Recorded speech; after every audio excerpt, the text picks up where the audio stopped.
curious. So. Go live. All right, I've clicked go live. We be livin'. And I am posting across the socials. I was going to say, let me do the same. The arbitrariness of it. Posting socials. Posting! Oh shit, we're 15 minutes late. Holy fuck. Yeah. Turn yourself Well, it's drunken disorderly. down. I should expect a degree of lateness. Sorry, guys. Apologies. We're sorry. One and all. Sorry, guys. All right, we are posted out. I'm just doing the same real quick, but obviously. Do your thing, Fuego. Try. Oh shit, we're 15 They can see minutes us. late. Holy fuck. Oh wow, okay. All right. Let's pop this out. Pop out the chat. Make sure we see a live picture and a live picture of the chat. You gotta see Jay's beautiful face. Oh, that handsome devil. With that dope-ass Punisher hat. Yeah, man. Jay, no one has the hat game that you do. Can I just say, for YouTubers, you have the fucking hat game on lock, brother. I need to get some new ones. I haven't been going to cons. And I'm Yeah. slacking. Oh, I know. Wearing the same ones back to back. That hurts. Yeah, You know what? That's a good thing to grab. If you're going to grab a piece of apparel that you don't have to worry about if you gain weight or not. Because I have The so many adjustables. shirts that I've gotten at cons that I'm like, a little too big to wear right now. I feel that, man. I feel it. All right. So, Fuego's blasting out the Yeah, thing. So yep, let's just real let quick, some real more quick. people filter in a little bit as we get. Guys, I'll be we quick, I have a promise. ton of horror news to talk to you guys about. Despite only being halfway through the month, like, all of these stories were April stories as opposed to other times where we're having to, like, scratch the friggin' barrel for, points of discussion. So, Yep. yeah. So, yeah, we are going to get into it. Let's shout out some people that we see in the chat so far. We've got Steve Mulholland. We've got Bidwell Fogg. We've got Austin Bunnell. We've got Captain Midnight, the Chrononaut. We've got Devin X, Zachary Haith, Stupefy92. We've got Zealot. We've got Dale Strunk. We've got Jonathan Nichols, S Rose 40, Robert Duell. And our we got beloved more Robert people Duell. before that. Oh, we got our first super chat, Ghost Pirate Entertainment with $4.99. What up, gentlemen? I'm a big fan of you all. Thank you so much. Yes. Humbled and what up? honored to be Very spending excited this to time. have Jay on again. Guys, I feel like We're while set. we have We good. people here at the very beginning, I should address what happened with Drunken Disorderly episode number 2. I have nothing to do. I have nothing to do with this one, thankfully. Nope. Because y'all have seen me drunk and disorderly, unfortunately, on this channel This before. is true. This is true, and I had my moment last time. So, just to be completely honest and forthright with everyone on this channel, that Drunken Disorderly episode number 2 was just over 3 hours long. I do not remember anything past the 1.5 hour mark. Oh boy. Literally, I blacked out. It's the second time in my whole life. I don't like to talk about this very much necessarily. I may or may not be 40 years old. Transparency. And that's the second time I've ever blacked out in my entire life. Well, there is. I'm glad to do it with you. Yes. That was fun. Yeah.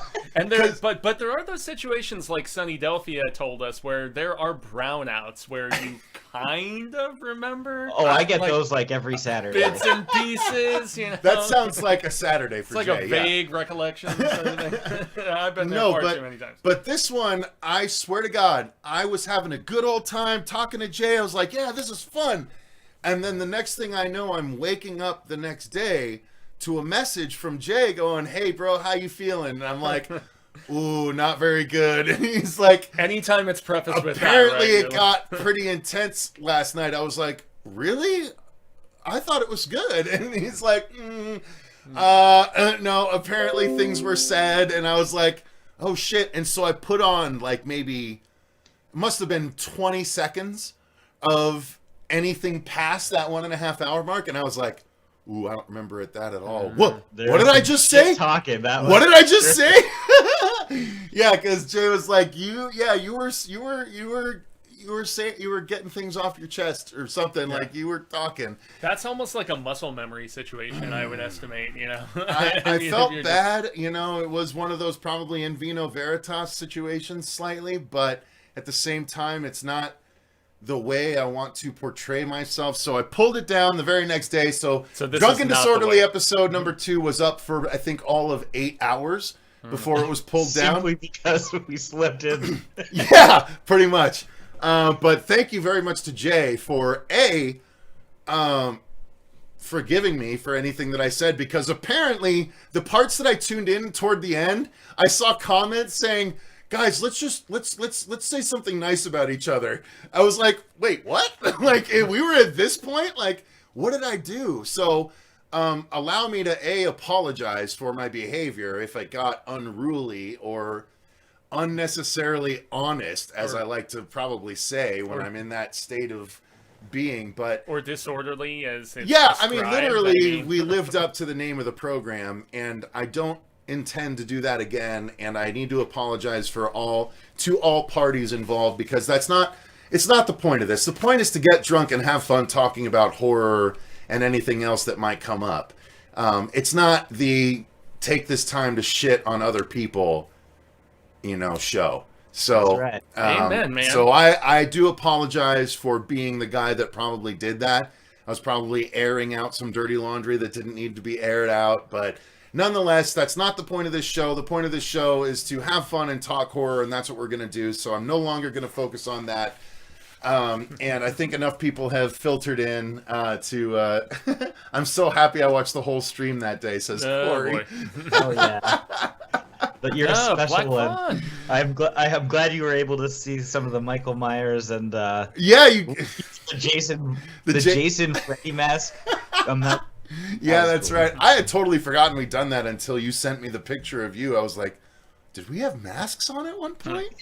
Holy shit. So I just noticed that our Tommy's Black Fawn distribution, man. Yeah. I really enjoyed the Oak Room, and I'm very much excited to talk about it here at the end of the month when we're doing our review roundup. Part of the review roundup, we're going to talk about the Oak Room. Not horror, it's more so kind of like I'll Take Your Dead, but minus the supernatural element. But I really enjoyed the performances and the fact that it was a film that kept me guessing and intrigued. I mean, Jay, shout out to you and the dudes up north, man. I mean, Canadian horror continues to impress me on a consistent basis, and shout out there.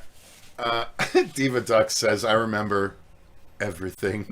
Well, Airing of grievances, says Austin. Shit. See, that was never the point, though. That wasn't the goal. But when anyway, you're streaming so... for like And 3 that was hours. a main reason was because we decided not to line anything up. It was very impromptu. no topics. Cecil said, like, should we have topics? I'm like, we could just fucking snowball it. And then it ends up going into this rant of just talking shit about YouTube specifically, and then it branched from there a little bit.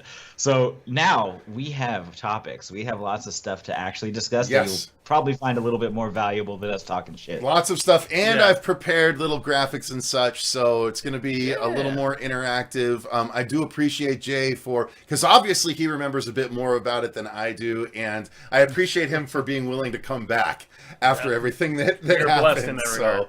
Don't do it again. You make me do any more fucking vodka shots, I'm leaving. Yeah, I was about to say, fool me once. We might have to do so- it as like an anniversary thing. Like once a year, we really fucking cut loose with it or something Can't be like on a that. Sunday goddamn night, though. Okay? You don't work anymore. What are you talking about? But I get super drunk on Saturday, so I'm hungover all day, so I feel Okay. like shit right now. Okay, all right. Well, we could try and do it Saturday if we need to. We can just... That's the way I've been trudging through today, because I watched the Phoenix Suns get their asses kicked by the San Antonio Spurs last night, and I got drunk and sad about that because I thought my team was a lot better than they actually were. I know Toronto's had a rough bit of it this season, but so yeah, no, good you guys, franchise. we have a couple people, Savini, Jason Reviews, and Toronto Freddy, asking about Tony Moran. Guess what? That is indeed one of the stories. So why don't we go ahead and just start there? Boom. I actually prepared. We're going to have stories and graphics for every one of the topics that we have tonight. it's my inner journalist where I'm just like, I love a production meeting and kind of just everything being set up and some structure. But So allow me to do this one, because Please Fuego do. is going to be introducing most of the stories. So it broke this week that actor Tony Moran, who has any sort of notoriety solely because he played unmasked Michael Myers for 3 seconds in the original 1978 Halloween film. He has been living off of that since. He never did anything else, and yet since then, he has developed this persona as the asshole that hates his own fans, that hates Halloween fans, that hated Halloween. He thought it was a stupid idea from the beginning. He is a giant douche that has been invited to horror conventions over the years, so much so that I got his signature on our shirt. He was at Mad Monster. As one of the Michael Myerses at Mad Monster. I did not know any of this. I only literally paid him for a signature on my shirt, so I'm sure the interaction was civil because it was quick and he just got paid to write his name and that was it.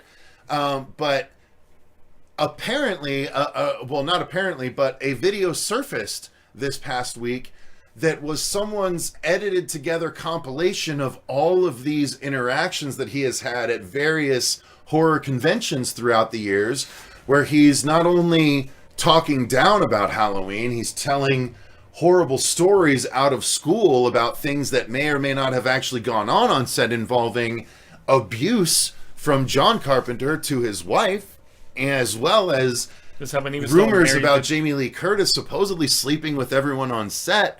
Like, he's letting all of this stuff out in these things, saying all this happened without any sort of verifiable proof. That's when John was still married to Deborah? Right. If I'm not mistaken? Okay. And so he talks about how he calls people losers to their face when they're getting his autograph for this stupid movie that he hated. And, like, it's just, it blew up this week because people are like, it's been sort of an unspoken about, known about thing amongst horror conventions that have had Tony Moran as a guest, and some people that have had specific interactions with him.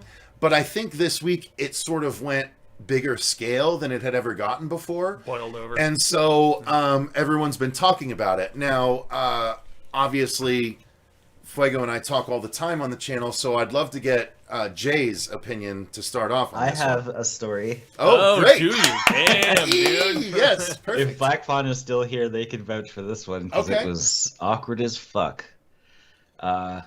So first of all, yes, he's absolutely a piece of shit asshole. When I first I met him, I got his like autograph and a picture. Probably, it was the year that we didn't go to Texas Frightmare, which would have been like probably 2018, I think. Okay. We went to a local con in London, Ontario. We were sitting at the bar. I was beside Tony Moran, and he was just bitching. He was just like, look at all these people. I fucking hate them. And he was just like pissed about First-hand account, guys. Fucking first-hand account right here. Holy shit. And I was just sitting there. It was me and Trav just sitting at the bar. And like most people were running up and like trying to take pictures with him, but I'm just sitting there chilling, having a drink and casually socializing with him without talking about that. Because I get it. Like, if you're a celebrity known for that, the last thing you want to do is just be hounded by a bunch of people. Totally understandable. So that's all I thought it was at first. And then he's like, he turns to me, he's like, you're a fucking real one, man. You're the only real motherfucker in this room. And he grabbed me by like the shoulder. He's like, let's go outside. I'm like, okay. Was Tony Moran gonna blow you?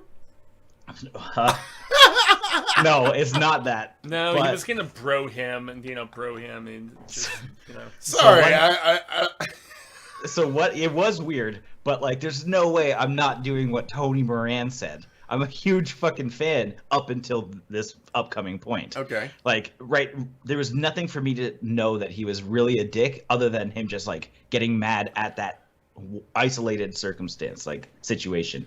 We go outside and he just starts ranting and talking shit about Halloween, the fans. He talked for an hour and a half, screaming in my face.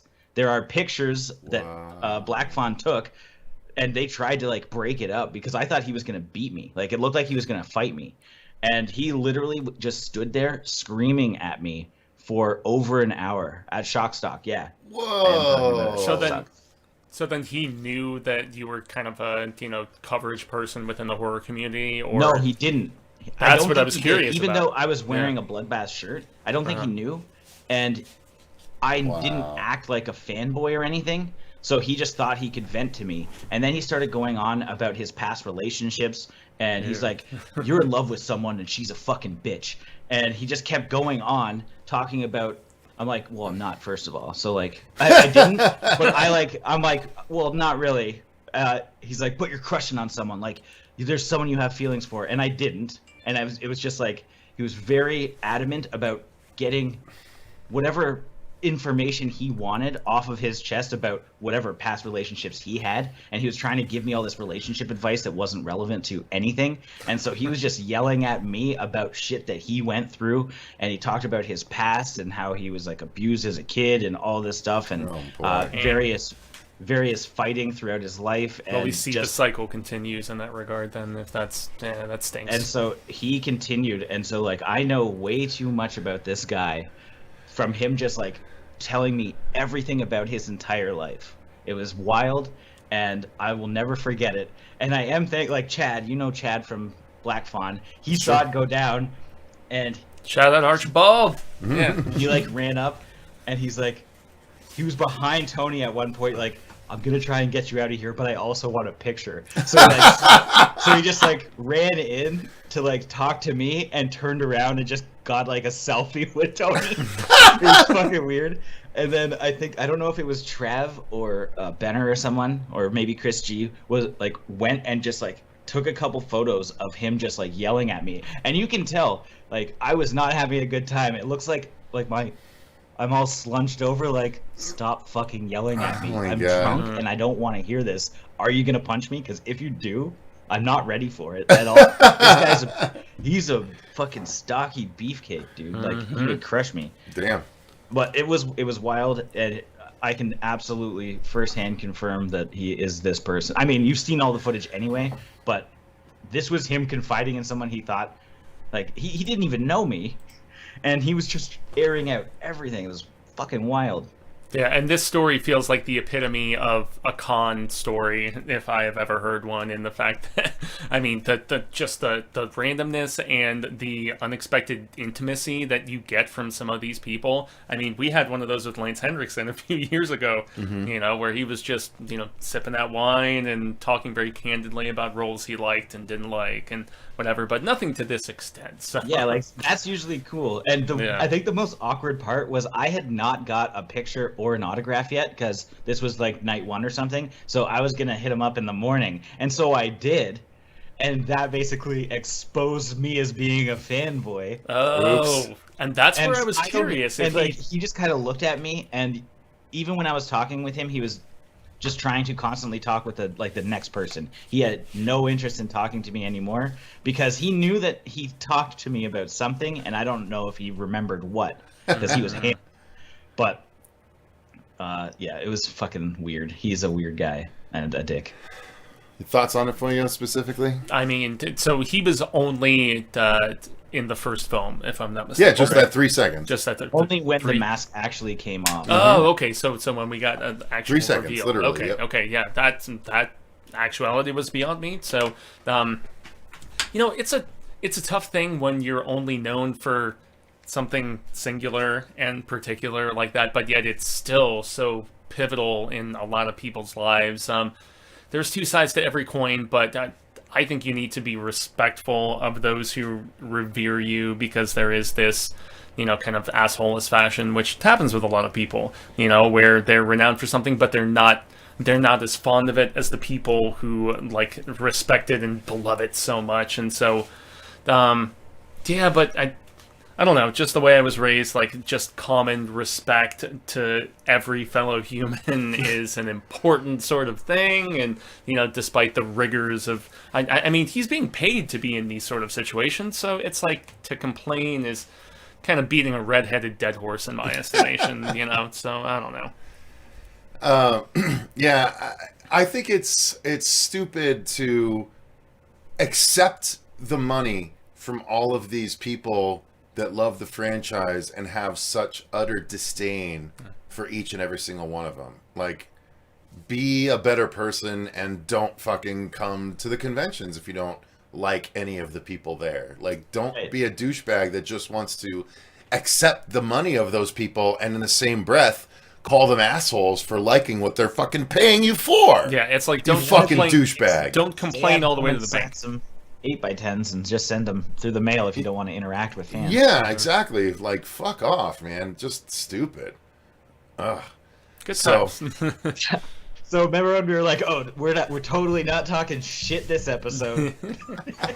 Well, look, this guy. Lo you and know, behold. fuck him. He deserves it. All right, so let's move on to another story here. And Fuego, I'm going to be the arbiter of how we're going to do this. Okay. Yeah, I was curious because like I always send like an itinerary to Cecil. And He then sent me kind like of- 15 fucking stories, and I settled on 14 of them. Well, it's So- it's like an assistant producer versus a showrunner sort of situation Indeed. with him and I. You know. So one thing I want to do real quick, let's knock this out real quick, is friends of both of our channels, Screaming Soup, got a special award recently. They actually got the last drive-in with Joe Bob, the Silver Bolo Award. They just won for the most recent Joe Bob Briggs show, and we are huge fans of Screaming Soup here on this channel. They've collaborated with us. We did a cross-dimensional or an interdimensional interview with them. That was a lot of fun, and they're actually collaborating with us on a upcoming horror show venture, which is going to be revealed at the end of this stream when we show our coming soon graphic. We are debuting the special coming soon graphic here on the Drunken Disorderly News with Booze at the end of this episode. So it's going to be about 12 different episodes of the horror show that is coming in the relaunch. And part of that is what we're actually talking about right now. So Screaming Soup takes part in one of these horror comedy sketches that we are going to be doing in the near future. And these guys are super talented.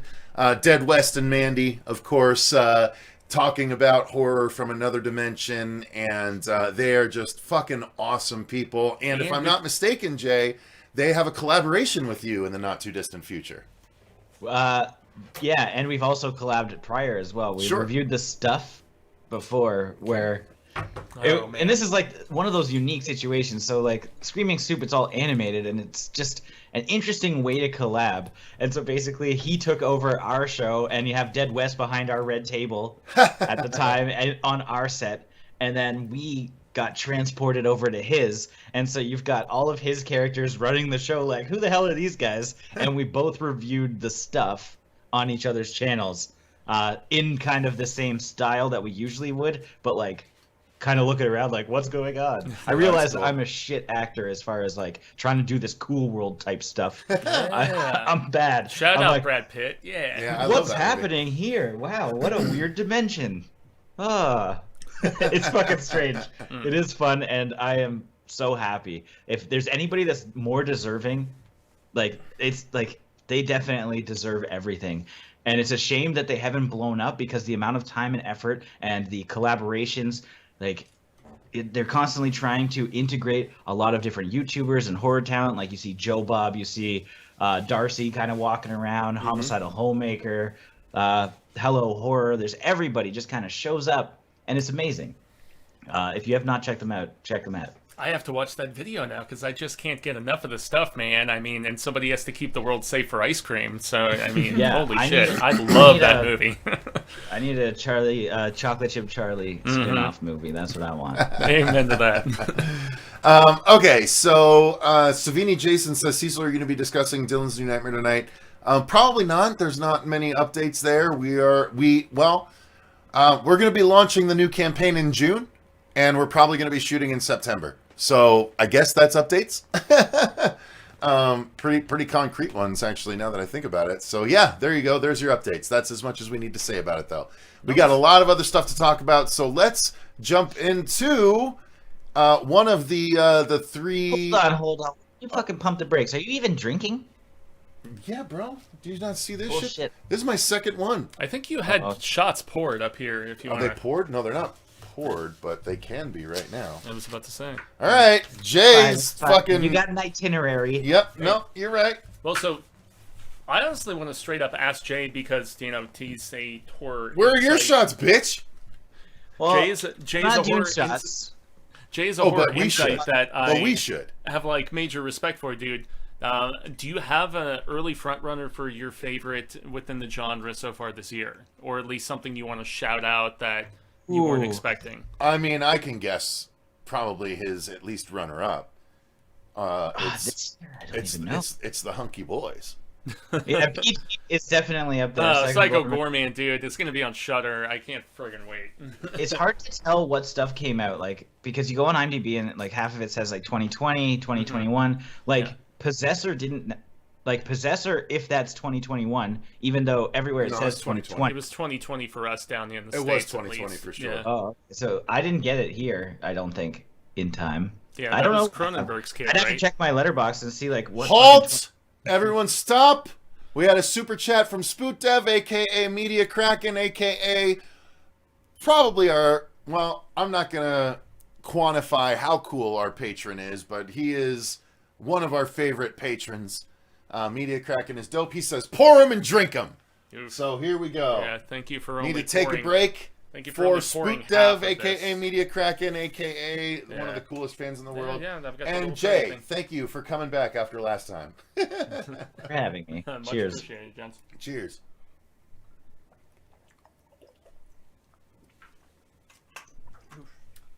Okay, that's Yeah, Toronto, Freddy.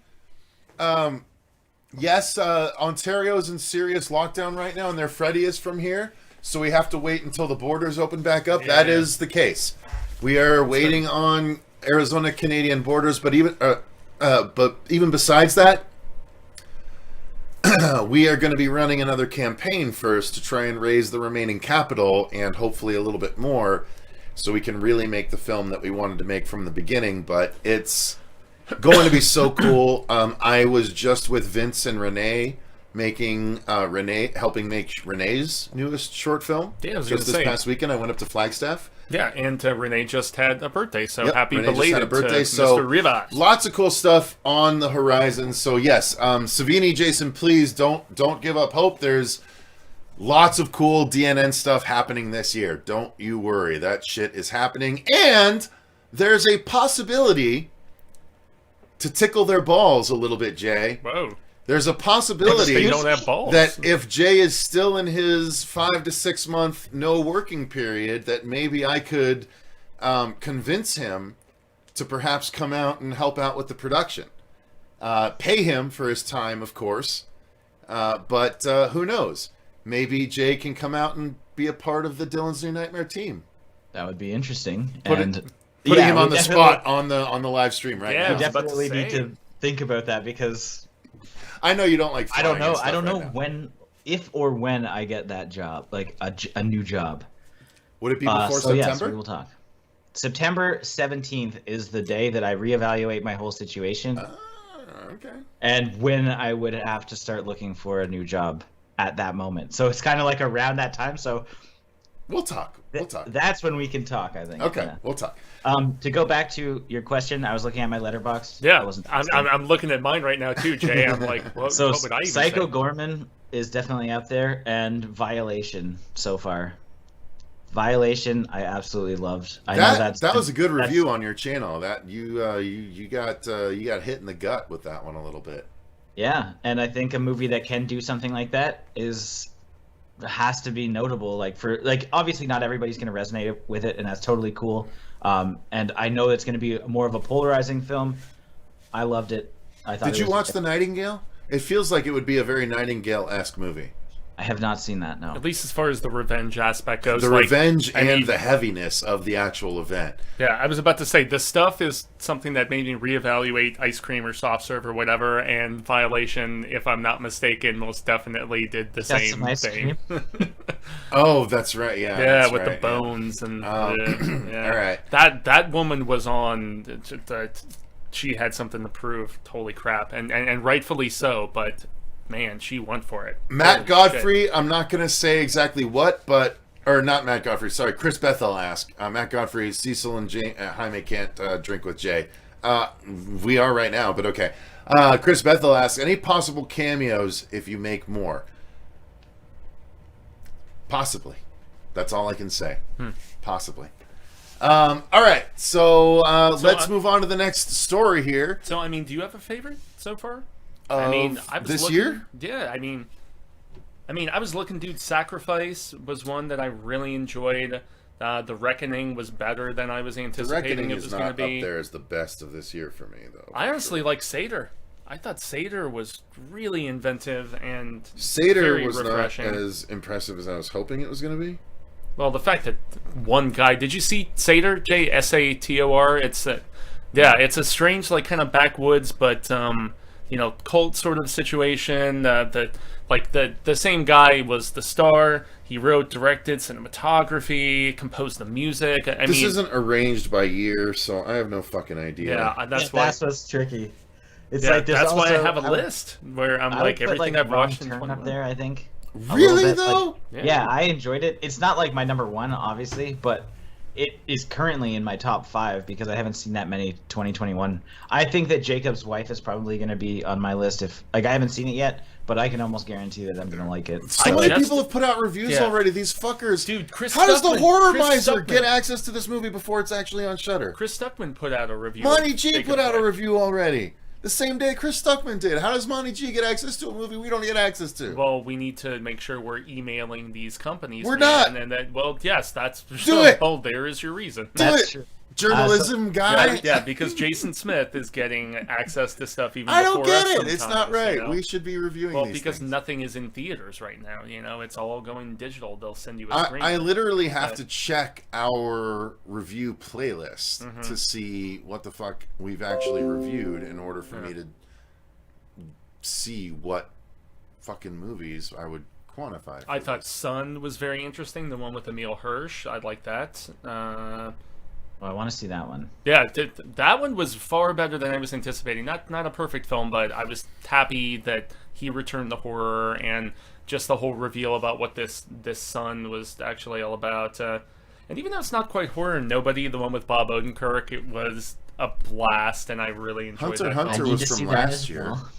That's really good. Yeah. Nobody looks really good.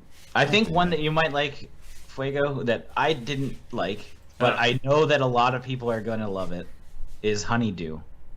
You see, I saw that back at Sundance, and I was a little underwhelmed, to be fair. It felt very Texas Chainsaw. I know there's the loop factor without spoiling things for viewers and stuff like that, but it's just interesting to see the buzz they're getting for that movie because Spielberg's kid is in it. And so he's going, at least here in the States, like he's going on like the Drew Barrymore show and, the Good Morning Americas and all this other stuff. And Bloody, if I'm not mistaken, they co-distributed it with, Dark Star or Dark Pictures, or I'm trying to remember the name of them. But, I was kind of underwhelmed by that film, and, it was well shot and, it has a nasty ending without spoiling things, but, I just didn't love it like some people. So okay. All right, so the next story we're gonna hit on is Scream 5. Yeah, has officially gotten multiple scripts and multiple edits to avoid possible spoilers. So the last Scream movie had multiple scripts. I don't know that they necessarily filmed multiple endings. They may have, but this is just more of the same because there's just more likelihood to have shit stolen nowadays. It goes all the way back to Scream 2 where the script leaked and then they had to change the script when they were in the process of shooting. So, that's ridiculous. Yeah, for better or for worse, it makes me... Did we do or take a shot? Yeah, we did. It just makes me wonder, like, what Scream 2 was originally going to kind of end up like, as opposed to having the Collective Soul song at the end. Like, were they going to do something different? I kind of wonder. Gory Bits, what up, Gory Bits? I honestly love Scream 4. I don't know how you feel, Jay, but I thought that was, with all the remake commentary, I was so about it. And even 2, it had the sequel commentary. 3 was the trilogy commentary, even though 3 is, for me, the weakest in the franchise. I'm just really wondering where these Ready or Not guys are going to go with this film, but they're obviously... I'm interested, yeah. But, I mean, they're obviously staying a step ahead of everybody who wants to peer into the process, so... I think it's going to be awesome. I can't wait. what we need is Hayden Panettiere come back. Kirby, Yeah, justice for Bring me what's the name of her Kirby. character? She was the cheerleader in Heroes, right? So yes, so I'm gonna say exactly what I said on the Dave McRae stream that I was on I regarding like Scream 5. Colgan in that last movie too. I man. think that the things that would be the most interesting in Scream 5 would be A, you make Nev Campbell the Drew Barrymore and you kill her in the intro of this movie. After all this time, you That would be you a- finally that cack would be a bold Nev choice, Campbell at the but- very beginning. If you don't do that, then you have to make the killer one of her inner circle. It has to be Gail. It has to be Dewey. It has to be someone. Or I liked there's your no way my- dude could do that shit. There's no my personal favorite, my liked personal idea that I would love. You had a Gale suggestion that I really liked. I want the killer to be A, someone from her inner circle that's been doing this all along, or B, I want it to be the Ghostface, the one that has suggested and like got all of these people across all of these years to their cause, but this time this person's like, fuck it, like if you can't do it right, it's like Thanos, right? All this time it's been his generals, and this time it's like, if you want it done right, you got to do it yourself. And this fucking Ghostface doesn't trip on furniture. He doesn't fuck up things. Like, he is deadly, and he fucking kills people, and he doesn't fuck up, and he's not stupid, and he is the mastermind. And make this the grand finale. And here's what I would love, Fuego. I think the no, listen to bubbliness me, is because a you'll love part this of- specifically, because I know you didn't watch that stream. Okay. I think it should be Randy. Randy survived his death in 2, and he okay. said, you want to see what a real killer associated with movies can do? I'm going to fucking show you. And so Scream 3, Randy was behind it. Scream 4, Randy was behind it. And Scream 5, Randy steps forward as the ultimate Ghostface. You know who else has been clamoring to come back as Lillard? Like, Lillard wants to come back. Don't care. Yeah. Don't care. I Give don't me know how Randy. he can- Because Randy, it would make sense for Randy to be the one to elevate the Scream franchise to the new 2021 era, right? He would know how, trope-wise, horror movies, he could bring the whole franchise now. And he could even build in the fact that he needs to die in order to pass it on to a new millennia. Unfortunate. So in 4, the guy like Rory Culkin's character Yeah, he was the kind Randy of that same stand-in. character. Yeah. But That's if it the was issue. actually Randy, everyone would forget about that. You know what it's gonna be? And Toronto Freddy, I think, nailed it. Judy, who was the girl with the lemon squares from Part 4 that was clamoring for David Arquette, like Dewey. She loved him, and she survives at the end because she was wearing a bulletproof vest. And Yeah, and there's she's no in reason 5. that she couldn't be there because, first of all, she already hates Courtney Cox. Like, she hates Gail. She loves Dewey.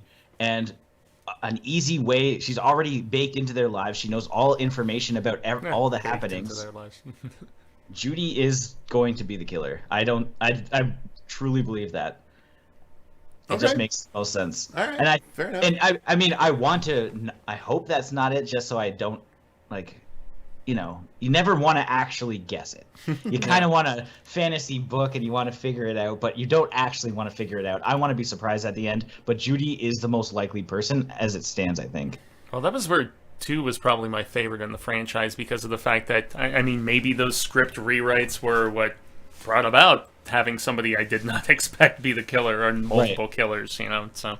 I would pop for Randy, though. I would. Like, everybody would. Yeah. I just don't know if they'll do that. We'll see.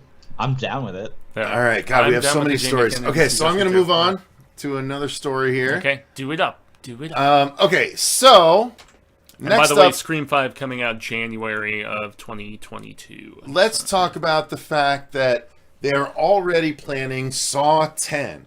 Saw 10 is already in development ahead of the release of Spiral, which is technically the 9th film in the Saw franchise. Although a spin-off film, so it's still Did within... they say it's a spin-off? Well, they're saying from the Book of Saw. I mean, that's what they've been... Oh, designating. Spiral being the Spiral spin-off. being, yeah. But it's still the spin-off. 9th, and they're saying Saw 10, Saw X. So I saw... The thing that I saw was...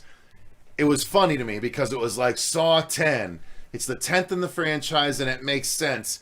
And they turned it upside down, and it said Xmas. And it was That would like, be so let's good. do Saw during Christmas. And I was like, all right, I'm on board for that. Fuck yeah.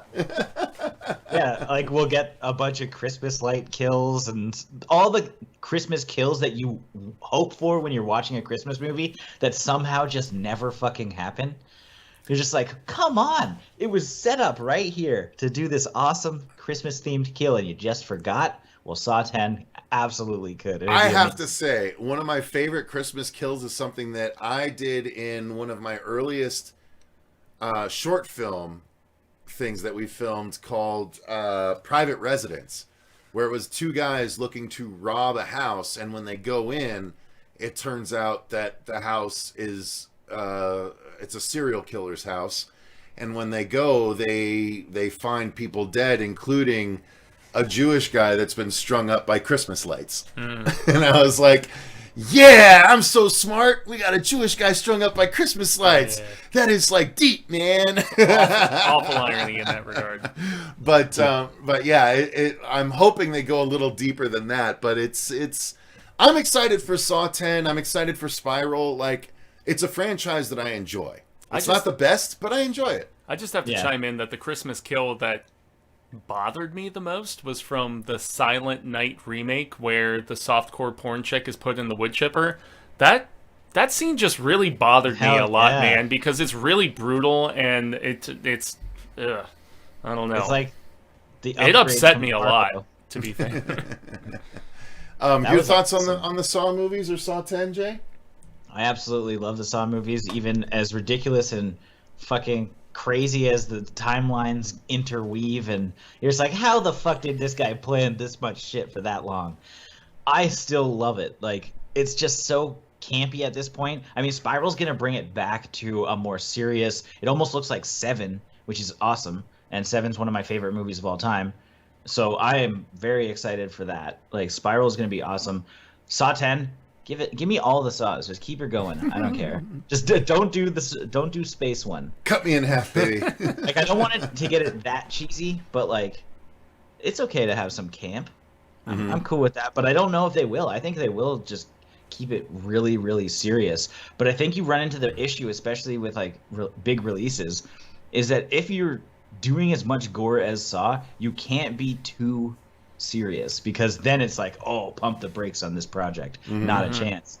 But we're in a kind of a different spot now where they don't rely on theaters as much, and you know, the amount of traction. I mean, our Saw kills is like one of our top videos on the channel. If you look at a lot of people's channels, it's like Human Centipede 2 or Saw something. There are so many Saw fans that, and if you haven't done like a Saw kills one, you need to do one. I have not. No, we've reviewed all the movies. Yeah. It's time to rank them.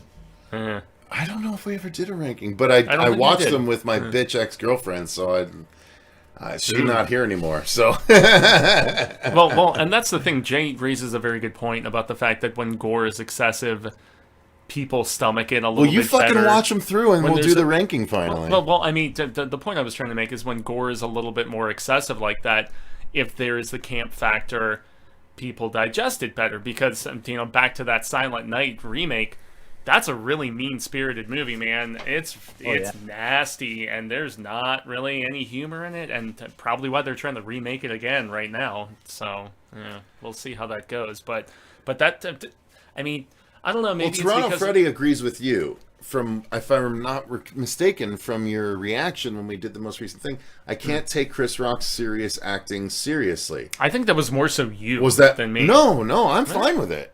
Was it Robert that doesn't like it? Because someone thinks he doesn't. He's not into it. Saying he's. So it says it looks like he's trying too hard and comes off as overacting to me. I disagree. Again, wasn't Chris Rock in like New Jack City and shit? Yeah, like he was way back in the day. I mean, early 90s. Dramatic roles before. Like, this doesn't look outside of his wheelhouse to me. I don't know why so many people are so hung up on the fact that he's a comedian. He doesn't, like, it doesn't ring to me like it's a comedian trying to be serious. Well, and the silly thing about that Am I being too lenient? So many comedians delve into dramatic work. Jim Carrey, Robin Williams. Exactly. They can. Jim Carrey eventually successfully. Yeah. Not always are they successful, Okay, well, but this sucks, but this I mean this looks good. Like I buy it. I buy that he's a character that has some levity. He's a detective that's maintained some levity, but it's going to get drawn out of him throughout this movie. So, yeah, Jay, I'm deeply curious. What are your thoughts on it? With Chris Rock, I think he can do it. Like, I need to see obviously more to make a fair assessment. From what I've seen, he can play a serious role without issue. I think if you only ever watched him as a comedian, it might be hard to adjust. And that was true when Truman Show came out too, right? Like you mentioned with Jim Carrey. It's like, or even the Andy Kaufman movie that he did, The Man on the Moon. Man on the Moon. Yep. Yeah. It's like, yeah, up until that point, I was like, "What the fuck?" To me, it was Eternal Sunshine. Eternal that was the turning Sunshine. point. That's like the microcosm of previous breakups for me. And so Chris Rock having, like, it really depends on how you viewed Chris Rock in the past, I think, to see whether or not you think that he can actually do it. I think he's going to be fine. And I think that it's not going to be ultra serious. I think even having Samuel L. Jackson in it, like, it's going to be, well, it is obviously a serious movie by what we've seen. You know they're going to have some back and forth that are going to be a little bit more upbeat, and then you'll get some of the more natural Chris Rock that you might be accustomed to, which might help ease in more of his character. And we need to see what his character's going through as well to make sure that it's like, oh, it makes sense why he would be so serious. Maybe, like, his family was affected by the Jigsaw Killer. See, Zachary makes a comment. So Zachary's been a long time, fan and friend of the horror show. Been around for a long time. But he says Chris Rock was screaming through the whole trailer. Not his normal dramatic acting. Wasn't a good example. I disagree. He was not screaming through the trailer. Like, I'm confused by that comment. He wasn't screaming. He didn't scream. What screaming did he do? Well, I mean, there was that scene in the precinct where he was like, getting frustrated. Get everyone out of the building. Yeah, there's a bomb in the. There's a possible bomb in the building. You would explain. Hey, yo, get everyone out of the building. No, he's gonna scream that shit. But no, he wasn't screaming through the whole thing. And as M85 Zachary, just pointed out, best of love and everything, but that's a bit unfair. Screaming through the whole trailer? And as M5 points out, though, everybody tells me this recent renaissance. Everyone does say season 4 of the Fargo TV Fargo series shows what Chris Rock can do dramatically. Yeah, which I watched season 1 and 2. I never watched season 3 or 4 for Fargo. I should go back. Which was the one with Ewan McGregor? Was that? I didn't watch the season 3. Okay, I think that was 3. I watched season 1 and 2. Season 1, which was the one with Martin Freeman, fucking amazing. The actual Fargo movie done as a TV series was great. Season 2 was good. I did not watch 3 or 4, but apparently, rewatch it was.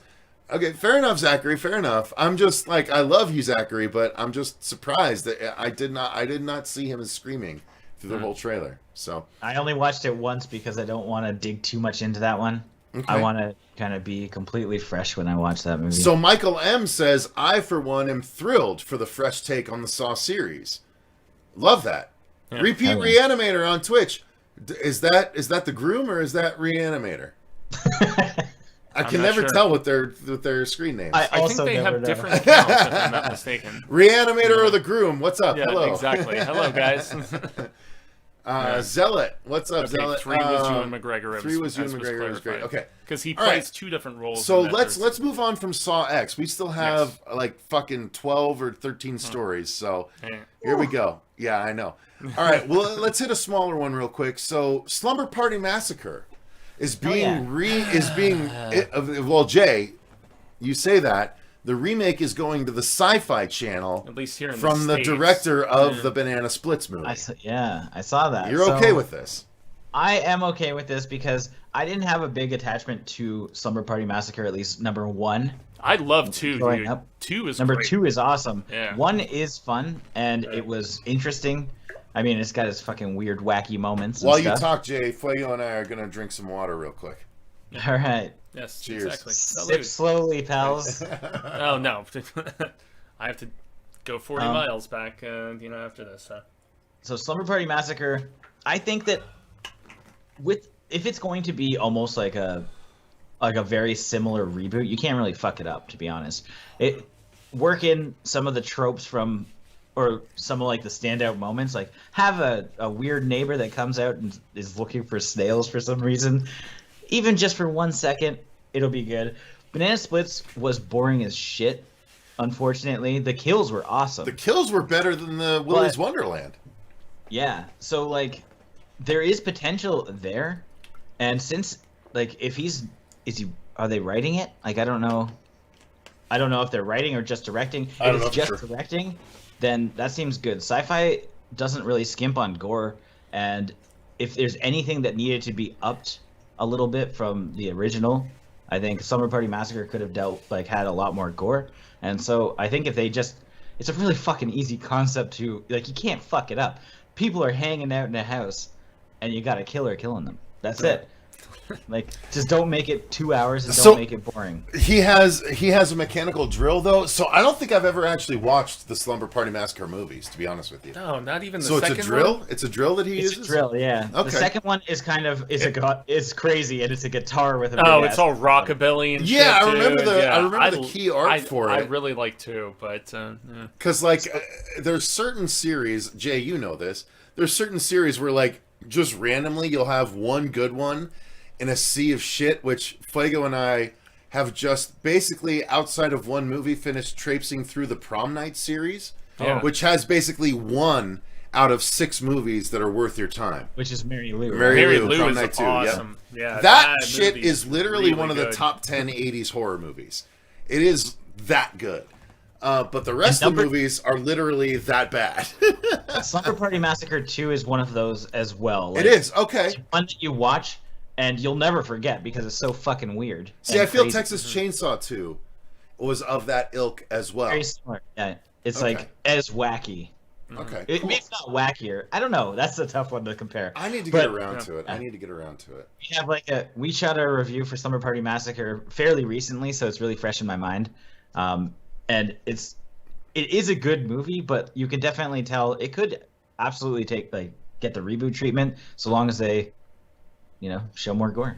Yeah, the big thing about the original Slumber Party, at least, is the fact that female director and writer, and so it was one of the first slashers that really, from a perspective, tried to approach things relatively tastefully, although I think there's a lot of nudity in the second one, if I remember, so I don't know. It's got a different, the female gaze kind of thing. Like, there are a lot of, if you dig into it, and there are a lot of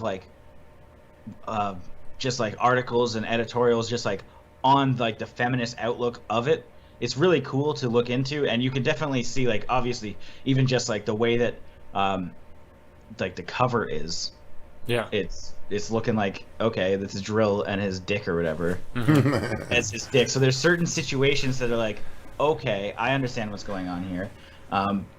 It is cool. I think it so long as they can't fuck it up, honestly. I really, and it's, but I mean, when it comes with reboot territories, people are going to hate it regardless, just from it being a reboot. So that's true. Unfortunate part.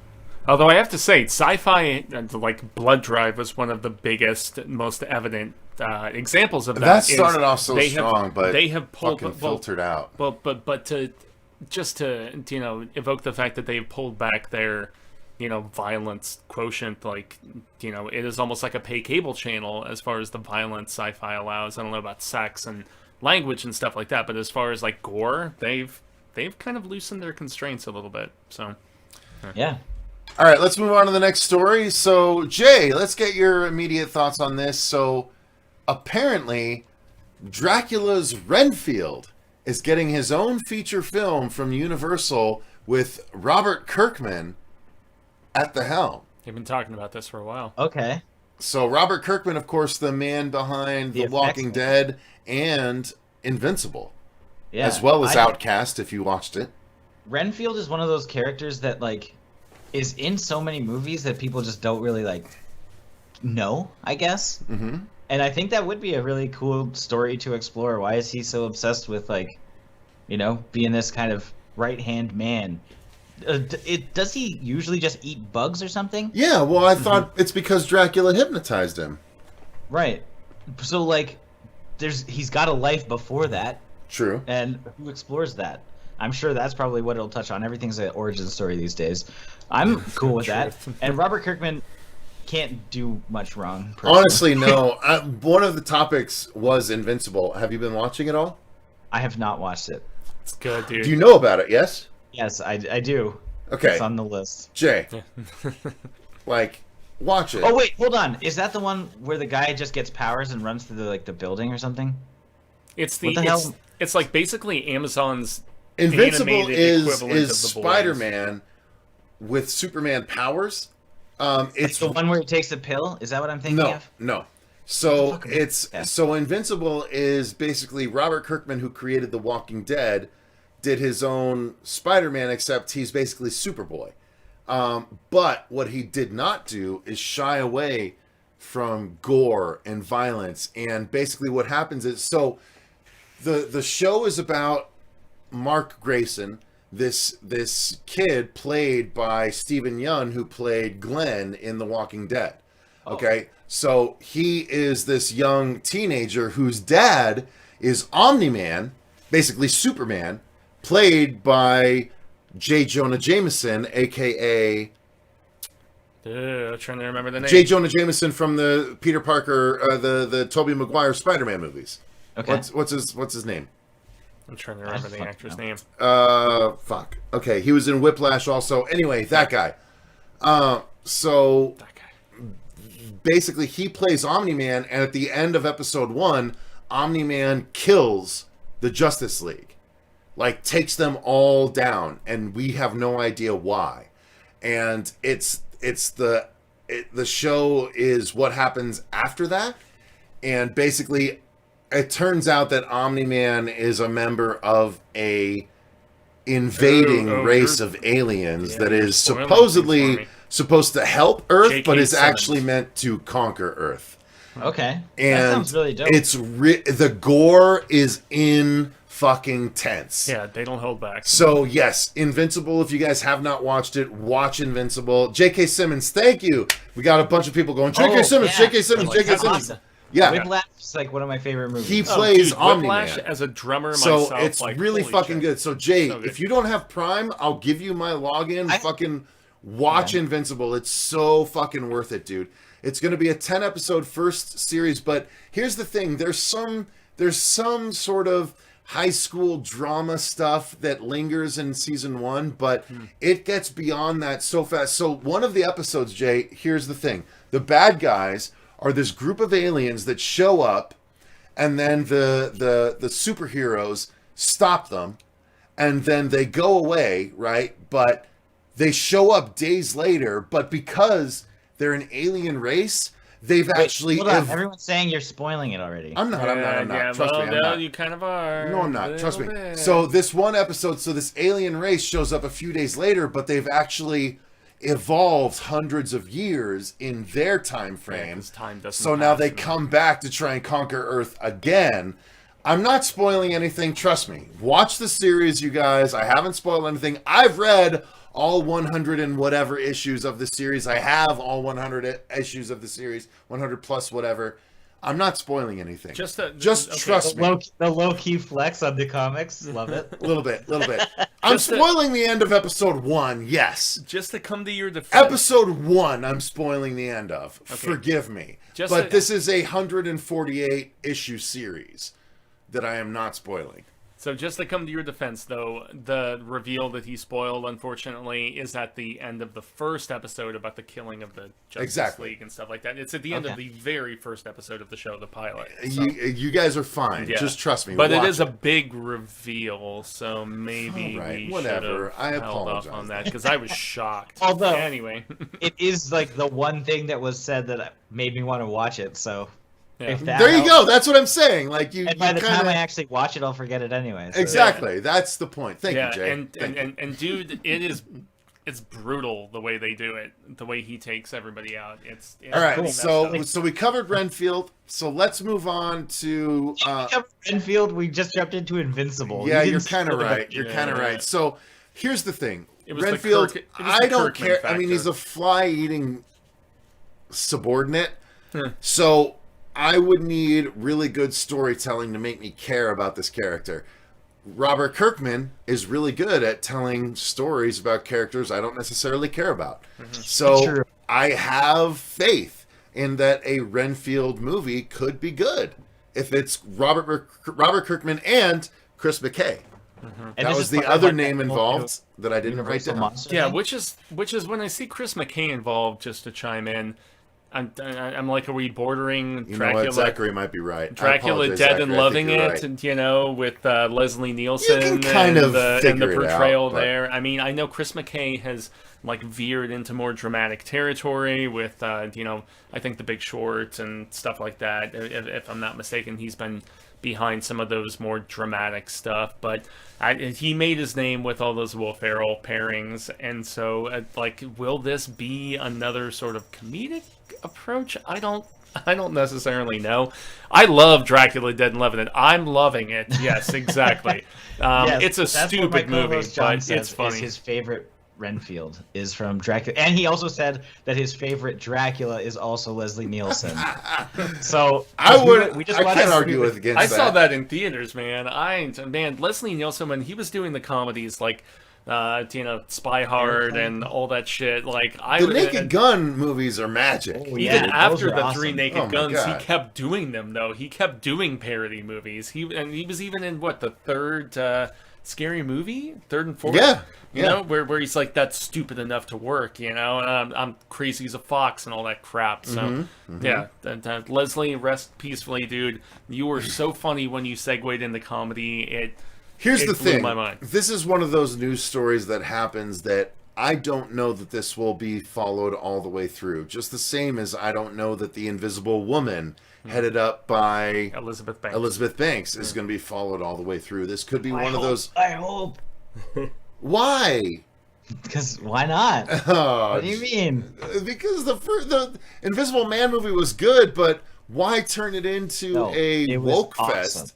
No, I loved it. But why turn it into a woke fest that doesn't even involve this character from this movie? Well, something me and the Hail to Stephen We King don't even piece- know that it was like the continuation of this story. It was supposed to be something totally different. Okay.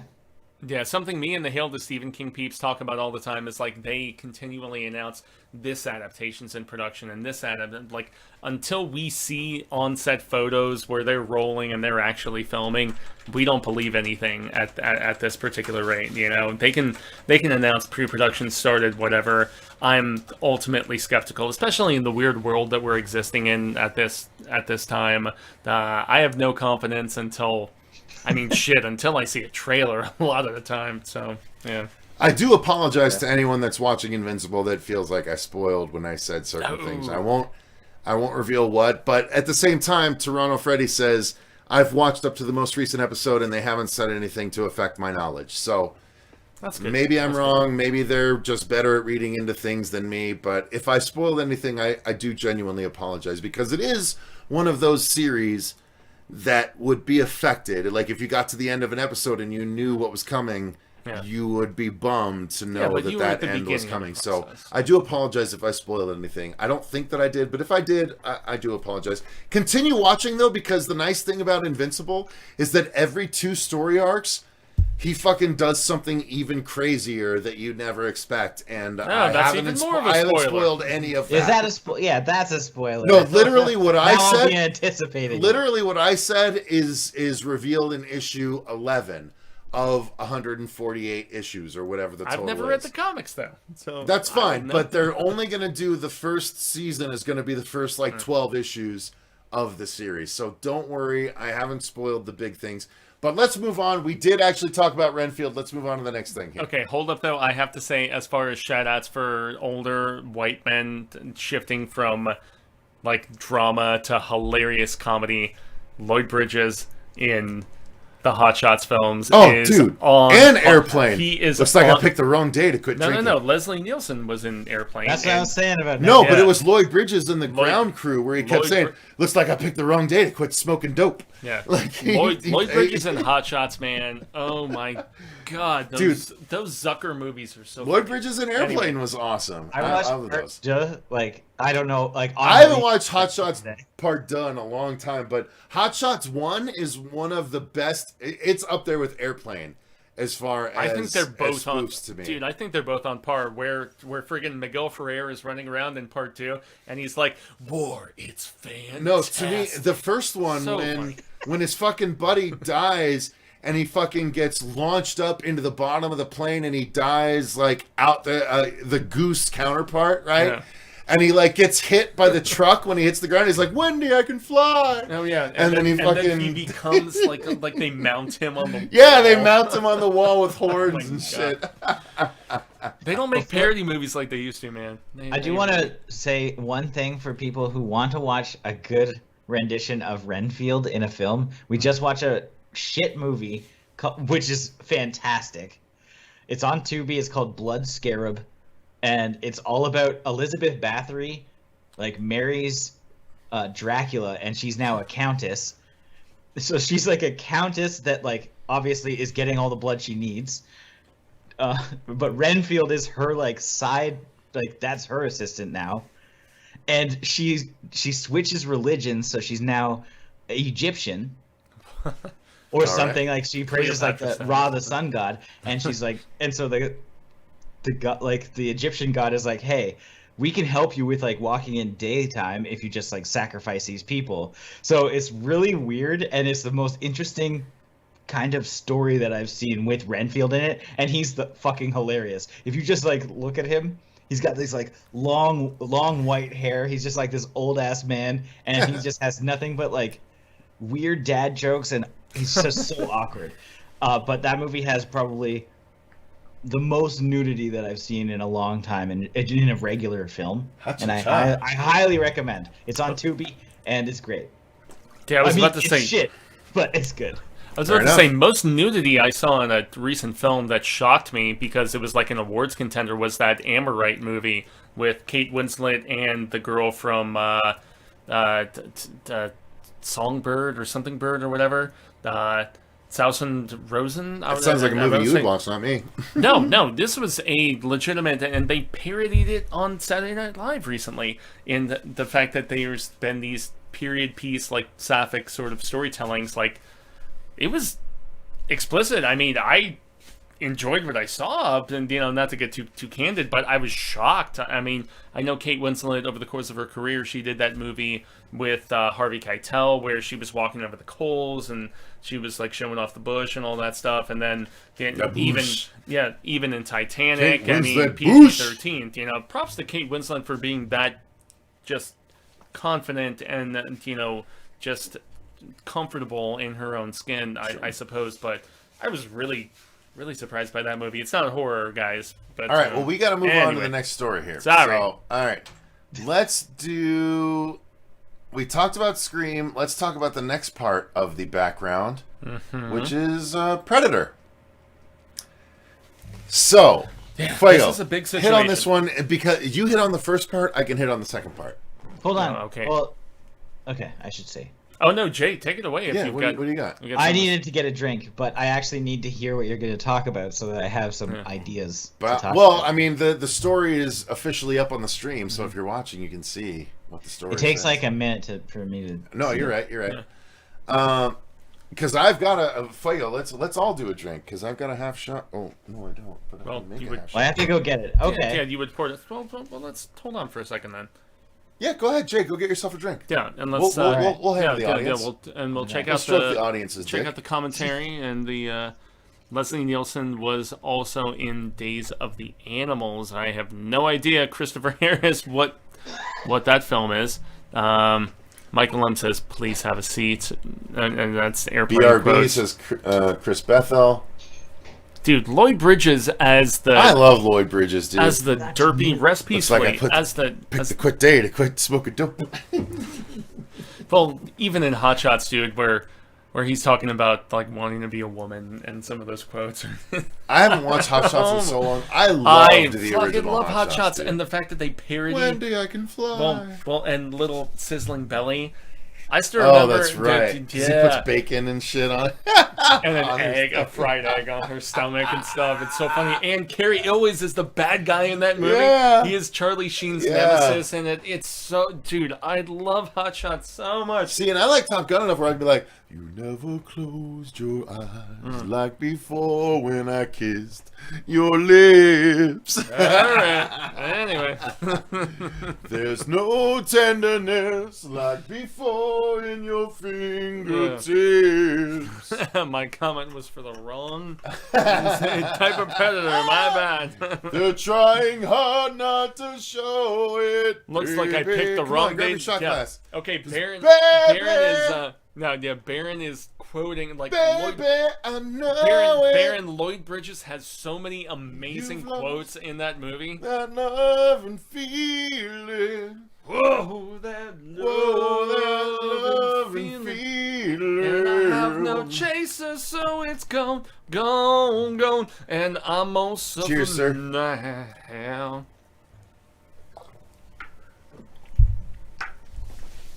Oh, that was rough. Not even enough to chase, but Jay missed the right time. Okay. oh, I guess so. Okay, we're good. All right. Oh, we got Predator. What else do we have? So we got Predator, Mike Flanagan. I don't know, dude. 1, 2, 3, 4, 5, 6, 7, 8. We got about 8 more stories, yeah, Michael y'all. M is like copyright strike for the Love and Feeling. Yeah, right. Because I sang it so well. Yeah. I have most definitely. James, we need to do another. We need to do another karaoke episode. We have dude. most definitely done our fair share of karaoke's on the channel. We've done 3 of them, but we need to do another one. I still remember when we were with Jay and the Black Fawn guys at Texas Frightmare, and dude was singing the "Cry Little Sister," if I remember correctly. Yeah. That was an awesome moment as far as my like con experiences over the years. Because we showed up late, we were, like classically late, fashionably late, I think is the terminology. All right, so this story says the original Predator writers are suing Disney to reclaim the rights. Yeah, so it's the same situation that's going on with Friday the 13th right now. And if they're going after Disney, it's going to be a much more formidable process in comparison. But not only that, but as a result. So Disney that's and Marvel. That's why the comic series Disney got and delayed. Marvel had a deal where they actually just launched the ongoing Alien comic book. They were supposed to launch an ongoing Predator comic book, which has now been stopped and delayed. Yeah, they showed key without art, any given reason. So the idea is that because of this lawsuit, now all of the Predator stuff has been put on hold, not unlike the Friday the 13th franchise. Yeah. Well, and I've been requested to say whoop whoop for the chat. That's Whoop, for whoop, all the whoop. juggalos. All the juggalos, stay down with the clown till you're dead in the ground. Okay. Oh boy. Yeah, I was. Vegas, boys. Jay Dude, I like Jay the and Great talked Malenko. about- That's where my association starts and stops. Oh no, man! It's But I fucking love the Great Malenko. It's with all about great heart. It's all about amazing Jacko Brothers, dude. That's the best. Bizarre is good. It's Great as Malenko. well. Fuck off. But Great Jacko Malenko Brothers was quality. That was like one of the big ones that I like. Little Box was my first. Yeah. No, man, I stab people, and then the one with Snoop Dogg, and there was really good stuff from those guys. And We're stepping into Jay's territory now. I know. Stop all over us. dude, we talked about this in Texas, Jay. Smoke When we were stuff having is- drinks, man, we had some laughs about ICP. So. Yeah. Back to Predator. Yeah, I know. We keep veering I up. think, this is kind of a situation for everyone who's a fan, because obviously, especially with the Marvel stuff, when they're starting to kind of move into that territory, it's like, well, fuck. You see how the Friday the 13th has just been dragged out for so long, and you just hope that it's handled a little bit differently than that is. And I think it would be, like you mentioned, I think they'll have a pretty good idea of how to this will be resolved within 6 months, I'm sure. But it's probably not going to turn out the way that the original writers want, because, well, do they have the money for it?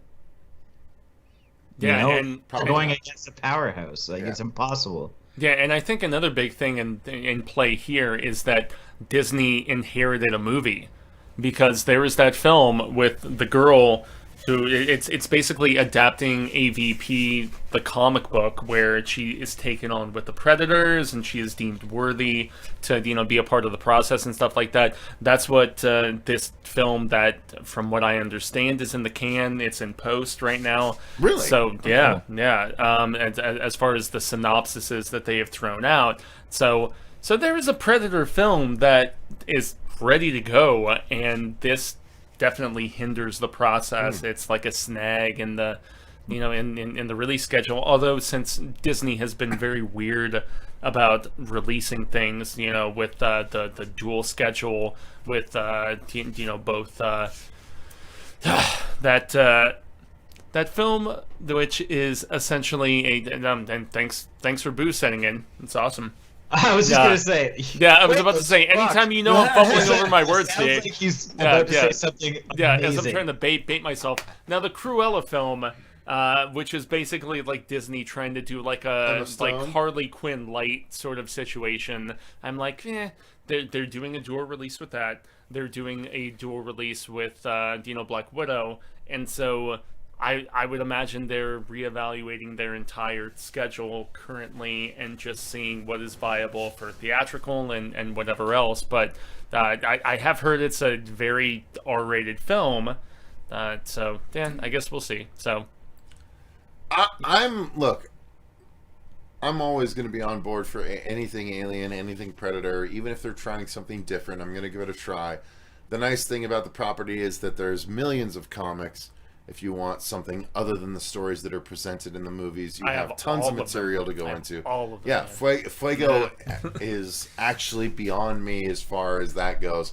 Look, I have every other adaptation of every other horror property in comic book form that there is. I have not committed to getting all the Alien and Predator comic books the way Fuego has. There's a lot of them. He's got me beat on that front, and some Prometheus stuff. His Alien acumen has to be absolutely attested to and respected. Why, thank you, sir. So, yes, allow me to bow to you as far as that goes. However, I would never ask for such things. That does not mean that I've lost hope in Predator. The fact that the series has been delayed in the comic book form when the new Alien series is actually interesting to me. Mm-hmm. It's a bummer, but maybe that just means we're going to get a new Predator movie sooner than we thought, and if the audience doesn't react well to it, then maybe they'll go back to this series. Who knows? I'm just more open-minded about all of this than I guess maybe some people are. So, that being said, let's move on to the Aliens story of it all to round out our thumbnail. Not a horror. And well, this is the Aliens news is actually just a little bit different. Yeah. It's actually about a book. Oh, okay.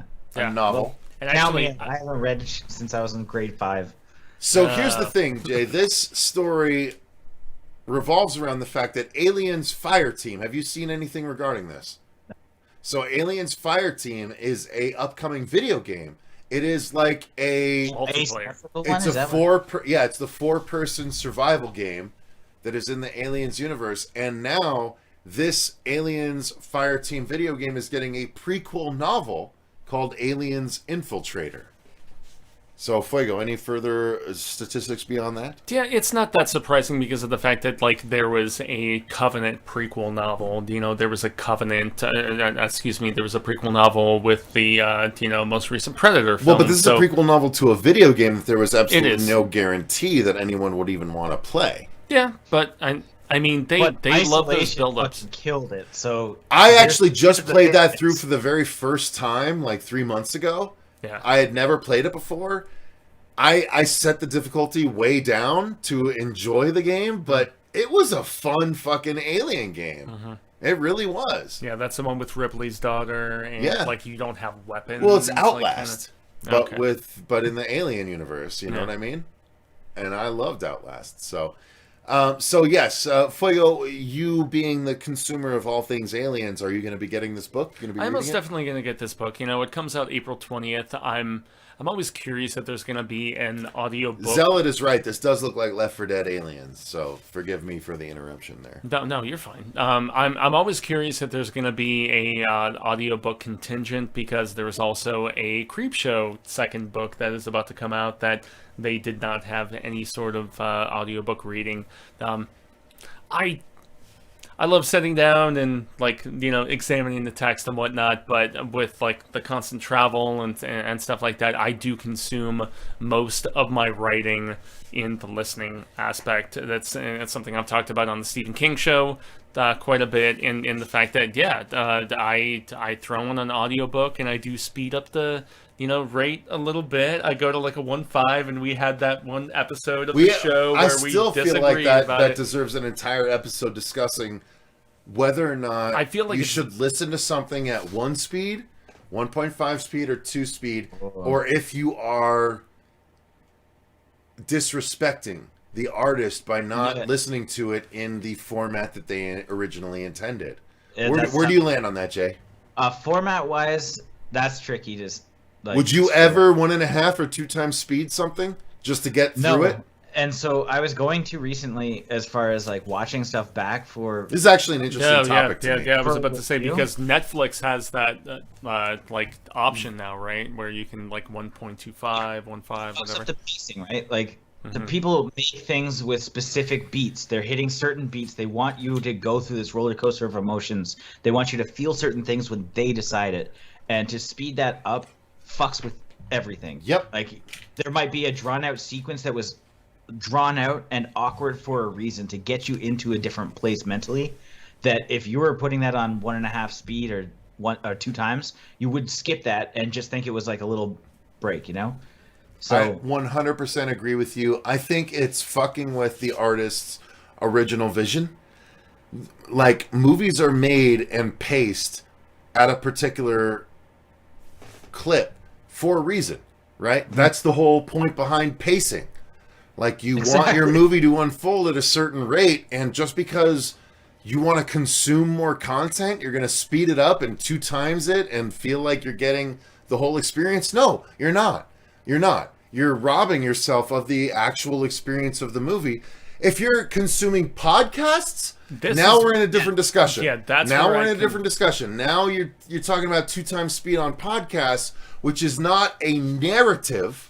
Right? I think that is the biggest thing. If it's a narrative, you cannot fuck with the playback speed. If it is like podcast interview format, you can fuck with the playback speed. But if it is a narrative, you are inherently altering the original intent of the actual art project. And so I am never, ever, ever okay with you altering the original product. For this kind of thing, if you're watching the replay and you're not live with us right now, speed it up, motherfucker.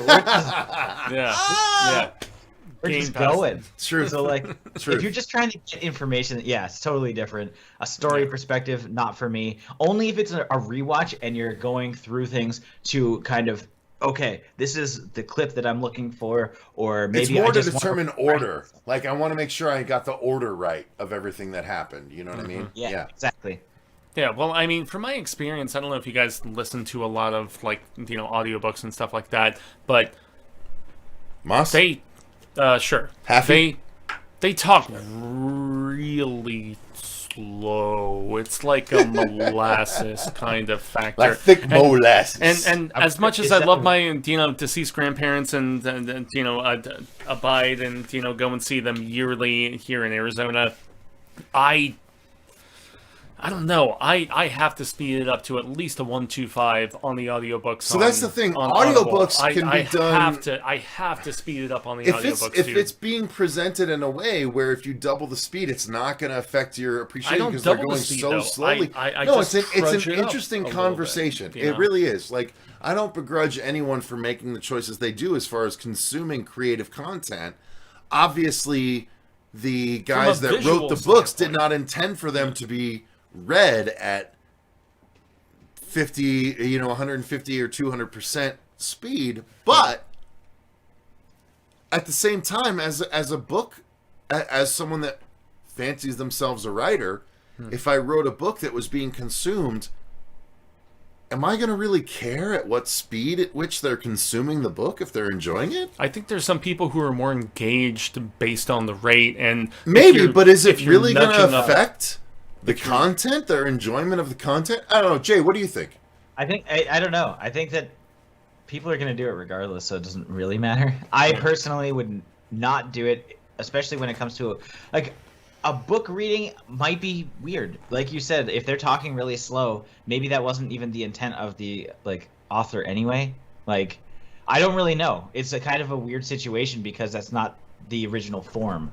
So you're just kind of like they've already adjusted and decided the pacing. Somebody else did, not the author. True. In most cases, I would imagine. Like, I don't think a lot of authors actually have a lot of control over that. So, I don't know. That's a really tough one. I know, like, videos, like Ben Grimm was mentioning, on YouTube, I've been doubling lately because, especially if I'm watching, like, there's so many fucking creators.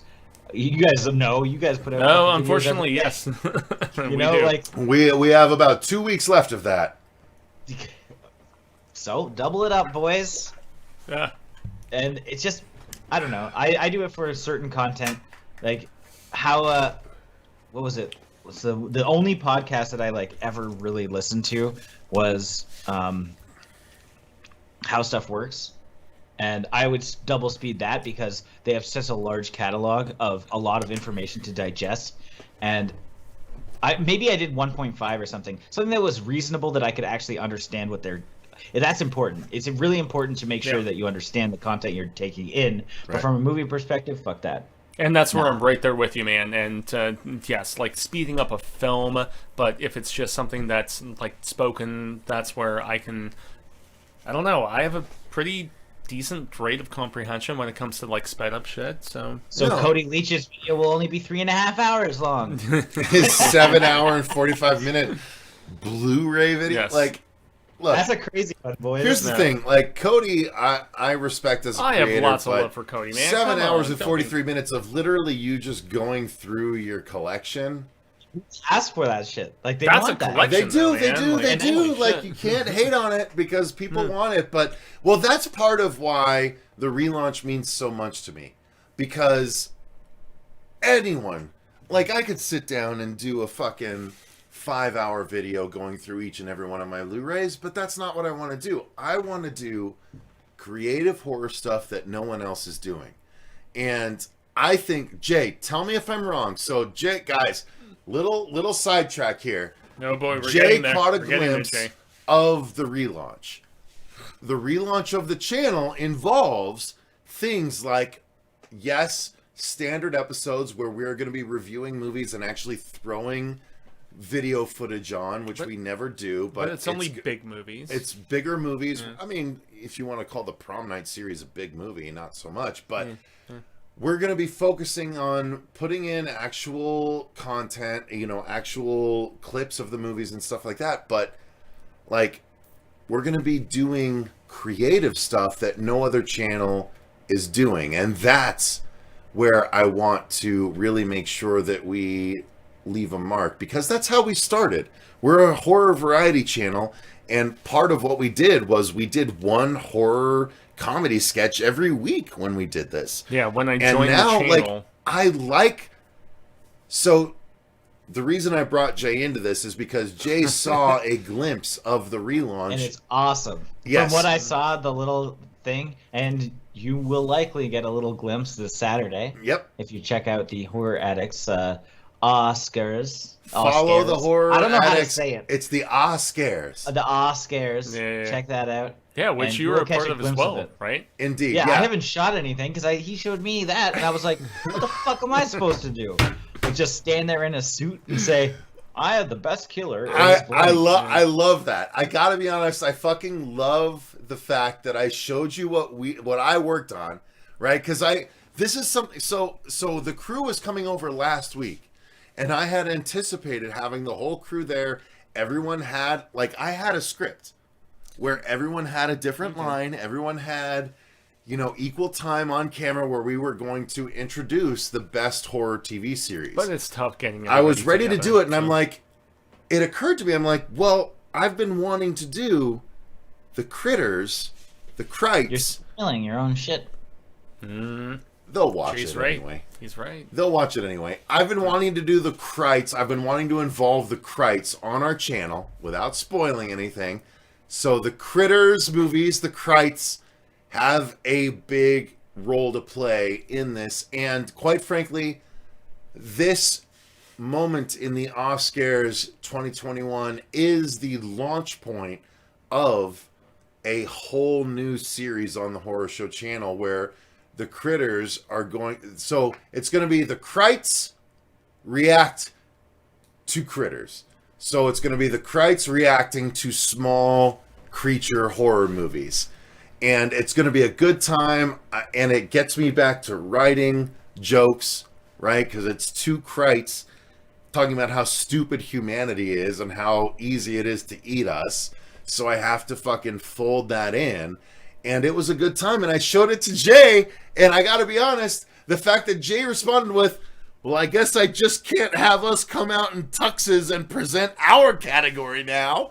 Which is still what I have to do. But it says it's a testament to the unique content, which is the core aspect that you're looking for. And it's absolutely perfect. It made my heart grow 3 sizes like the fucking Grinch. Yeah. Because I'm fact that was like Jay was he is like the Grinch, by the way. I need to reevaluate what we're gonna do because of what you're doing. Like I don't want to like be substandard.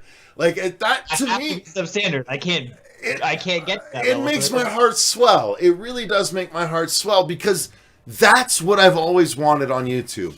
I want to provide something that you can't get elsewhere, or if you do, it's inclusive, right? It makes sense that Jay can join in on this, and I don't know. I'm really excited about the relaunch, and I'm excited that this little preview of the relaunch has gotten the response that it has. Because Jay, I didn't tell you this, but Vince watched it, and Vince was like, you need to do, why isn't this a regular segment on your channel?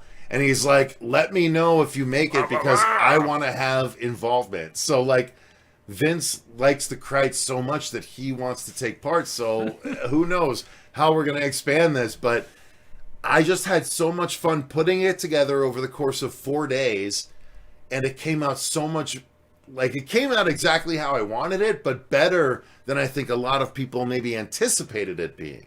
Yeah, I was impressed with what you did, Dan. I mean, no, I wasn't like straight up sucking your dick or anything, but no, of course not. Yeah, I was impressed with just the hilarity of it. It came together well. Oh, well, and the fact that it was all you. So, props to that.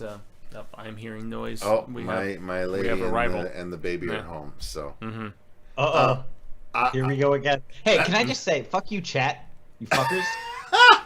Like, what did Archibald say? I didn't see it. I've had 5 of these already. He really doesn't feel drunk to me either, I'll be honest with you guys. You do half and half Coke and whiskey, which they can attest to, if not more. Okay, so let's move on to one story. And then talking to chat and telling them to fuck off. Go fuck yourself. So let me go welcome my lady and my son back home as you talk about the next story. Yeah, okay. So that's what we're doing. I'm going to have you talk about... What do we got? This one. Okay. Well, can I it's still all yell a surprise at to me, Jay. Like, he did not give me... Go ahead, please. So, yeah. I put up the thing. Go ahead. Yell at chat. I'm going to go say hello. I don't appreciate you. Be right back. I don't appreciate you talking shit because I'm trying to allow people to express their opinions. If it was my way and it was my show, I'd be talking all the time and you would know goddamn well I'm hammered. However, I'm being respectful. So respect me, chat, you fucks.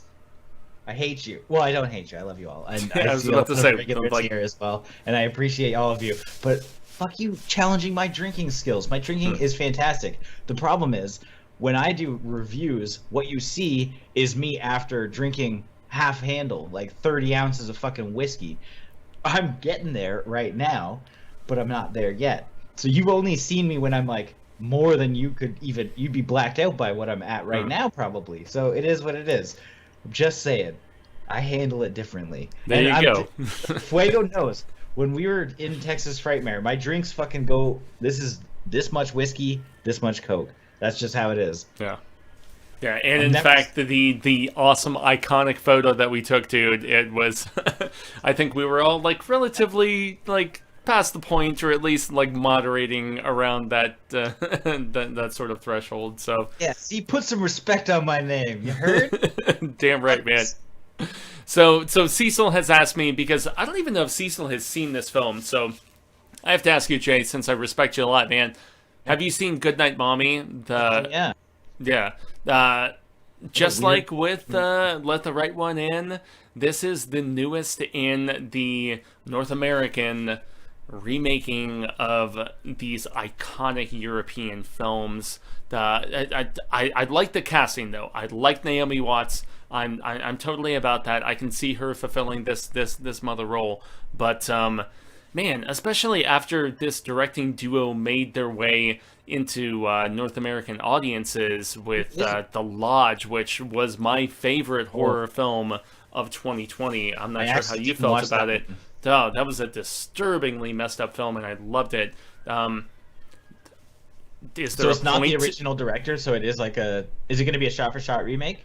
That's the key thing. I'm not sure. I would imagine it won't be. It's probably going to be like a Let Me In, as opposed to like when Gus Van Sant. Like really close. Like, that's cool. I wasn't sure if it was going to be like a Funny Games where it's like same director doing his same movie again. Yeah, or even cool. A Gus Van Sant, where Gus Van Sant deliberately was trying to remake Psycho with like Vince Vaughn, and that was just such a weird sort of situation. If I ever meet Vince Vaughn, that's when I'm getting signed, for the record. Yeah, Clay Pigeons is my personal favorite of his when he's playing the serial killer sort of thing. Yes. But I guess since Cecil's not here, dude, does this movie need to happen is really the big thing that I'm contending, because I don't think so either. I don't think so. I don't think it needs to happen. It got so much buzz anyway that like if people wanted to watch Goodnight Mommy, like they know where to find it. They've heard people talk about it already, and it was praised when it dropped. However, I was really late to Let the Right One In prior to the American remake. So I watched the Chloe Moretz one first. Oh, no. Which is actually beneficial because it made me seek out the original and love it. I absolutely love that movie. Yeah. And I know that is usually the intent, aside from like when it's these kind of movies. Obviously, like there's a lot of reboots and remakes that are just to drive traffic and make money off the name. Goodnight Mommy is not one of those movies. Yeah. So you know that it's going to be handled with care because it's not a popular property. I'm totally for it. Naomi Watts is great, and I think she could absolutely kill it. So long as it's like really, really close to the original, and will help, push people to the original as well, because it's a fucking weird movie. Oh, it is. With some rides. You know, like it's definitely worth checking out. Cell Block 99 also awesome. Vince Vaughn definitely like that. Oh yeah, I mean a lot of people have their issues with Craig Zahler, because he's notoriously conservative and so on and so forth, and I don't take political sort of stuff into creativity and whatnot, but Brawl and Cell Block 99, I mean shit, dude, pretty much everything S. Craig has done from the Native American film with Kurt Russell, which was really brutal and nasty, which I loved. Yeah, I'm all about that. And so Goodnight Mommy you're good with? I am, as you mentioned, obviously man. It seems like it shouldn't be done, but yeah, I was like very off-putting about it initially. Sorry that like headphones are not treating me very well. I was like very resentful about this off the bat because of the fact that even though I love Naomi Watts, whether it's 27 grams or and various other things that she's done, I think she's an incredibly talented actress. That this is another one that I was very averse to let me in. I had issues with that because I had seen the Swedish film previously, and so I was like, they're North American, cash cow sort of situation. But this could give just kind of focus and attention to a very good film. And like The Lodge was amazing, but I think Goodnight Mommy, especially with that finale, with the reveal about the two boys, without spoiling stuff, I thought it was fantastic, dude. And So- it was it's I'm trying to remember if it's a German film or a Swedish film or something, but I think it's German. German, yeah. I'm not. But- I'm not 100% though. So, Mhm. but like, oh, what the fuck? Oh, so long as they don't do the martyrs thing, like mentioned by Zealot. Yes, true. Like, Goodnight Mommy isn't like that though, which thankfully, like, martyrs relied on specific aspects of abuse and intense scenes, which were nearly completely omitted in the American remake because they wanted to make it a little bit easier to digest. Yeah, so like beats as opposed to like full on like narrative, so to speak, I think. Right. And so Yeah. if Goodnight Mommy doesn't really have those crazy intense scenes, it's like just the weird way the story kind of goes, that so long as they're kind of going through the motions, I think they'll be good. Like Yeah, I they think can't that- really fuck it up. Kind of like what I was saying about that other thing. Yeah, I think the reveal in this film, if they retain it, is going to be the biggest thing for North American audiences, you know, up north and down here in the States. So, shit, we'll see, you know, if they retain that or if they try to Pet Cemetery that shit and do something like drastically Hey, different with some of the, you doesn't know, make sense, similar though. semblances. So, It wouldn't make sense because not enough people would have known True. at least the market that they would be targeting now. yeah. Like, you just be pissing off the people that like the original. It seems like they want to, you know, drive traffic. I don't know. I'm fine with it. I'll watch it, and I hope it's good. Yeah, and there's some times where you can straddle that line and you can please both audiences. I mean, it's a juggling act, obviously, but I mean, some of the best films like Carpenter's Thing remake, and I always contend because I love it, The Blob, you know, from '88. I think sometimes you can figure it out and, you know, make both camps happy, so to speak. So we got about 5 big stories to touch on. So Okay, again, so we should cruise. Yeah, let's cruise. Yeah, let's cruise. The next one is Arlington Road, the 1999 feature starring Tim Robbins and Jeff Bridges. I love this movie. I love this movie love too. this I think movie, this man. is one of the best thrillers that has come out in recent years. It is about a mad bomber and a guy trying to stop a mad bomber, and this was a it pre-9/11 comes movie down in the to States, which is fucking crazy. the ending, and it is impactful and it is great. Yeah. And it is being made into a TV series for Paramount Plus. Yeah, I think this is one you can definitely expand as far as the narrative, and things have only gotten worse since this film was initially made, at least here in the States. And so, man, this there's the casting is going to be key. That is going to be the biggest thing, because you can have the story in place and it's fascinating, it's fine, whatever. And you know, situations have only worsened over the years. But yeah, who are portraying these because, dude, like the dude, and Well, it's hard and- because and Arlington Tim Robbins, Road, obviously. it's good because it ends with the buildup of the entire movie of the guy blowing Hey, up don't something. spoil. Well, okay. It's about a mad bomber and his neighbor that suspects him of being a mad bomber. It's about terrorism. And at the end of the movie, it ended really cool because, you know, the mad bomber kind of succeeds. And so this is spoiler. is a TV That's version what of I it. said. He was getting to that, and I tried to stop him, and he just fucking spoiled it. I said kinda. Watch it. But what I'm saying is, The twist reveal of the end of the making it movie a is the best thing, series though. means you can take twists and turns and make it interesting and not have it necessarily play out the same way the movie did. So I'm on board for an Arlington Road TV series. I am unfamiliar with it, so Really? Okay. yeah. Which is really strange because around like the late '90s, I was really into this kind of stuff as well. So It was a I don't know fucking why great I wouldn't movie. have seen this. It just doesn't make sense. Like, even just from the poster and the concept, it seems like something I totally would have watched, and maybe I did, but I was fucking stoned as fuck back Dude, then. it is so good. I'll pay you Patreon money to review it because it is fucking good. It's why It's why when I was tweeting about it, I said this is a film that time It's forgot. great. It's one of my favorite you know, thrillers of because all time. It was honestly, It truly is. It was one of the first DVDs I ever owned. I think it was this. And Cruel Intentions for me. Cruel Intentions, Detroit yeah. Rock City. I mean, it was this, Cruel Detroit Rock Intentions. City. Final Destination was another early That was a ownership. great one, too. Because I love Yep. Final Destination. Dude, those early DVDs, man, that just washes over me Yeah. like a warm blanket. I loved those early DVDs where it was The Devil's Advocate. Yeah. It was Cruel Intentions. And this is where, since it was all of those like clamshell DVDs. Okay, sort of since I only have the privilege to pick Mr. Bond's brain very often. Excuse me, not very often. That's you, Jay.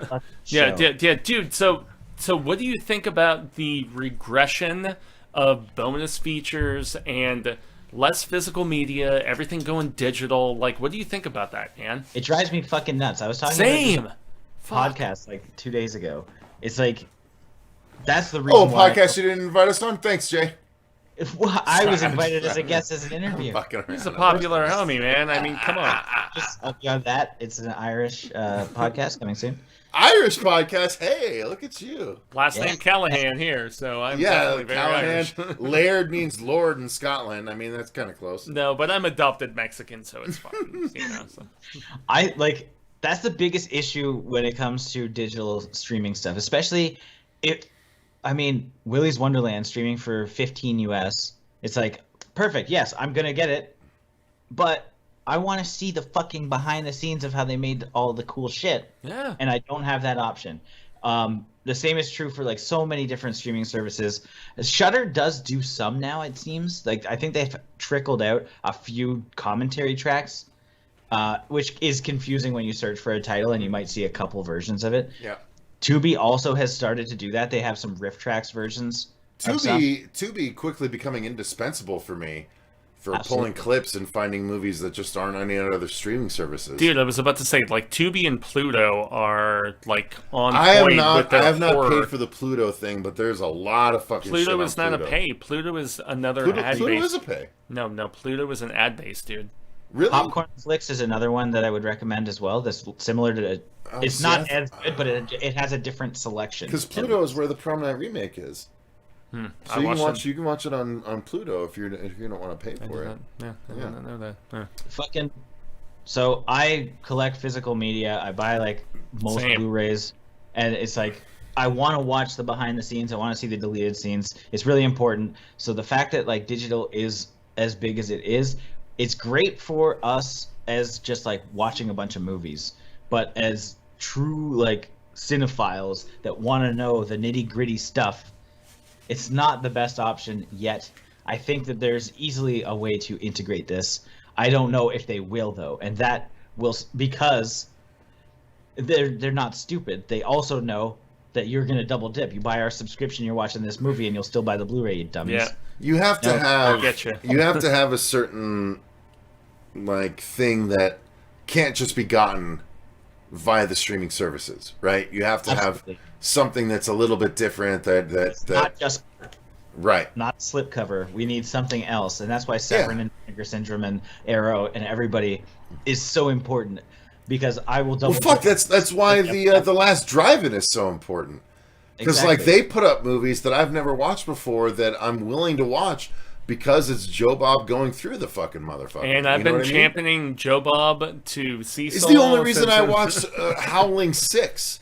Okay. The only version I could find was the Joe Bob Briggs version of Halloween 6, or Howling 6, which was god awful.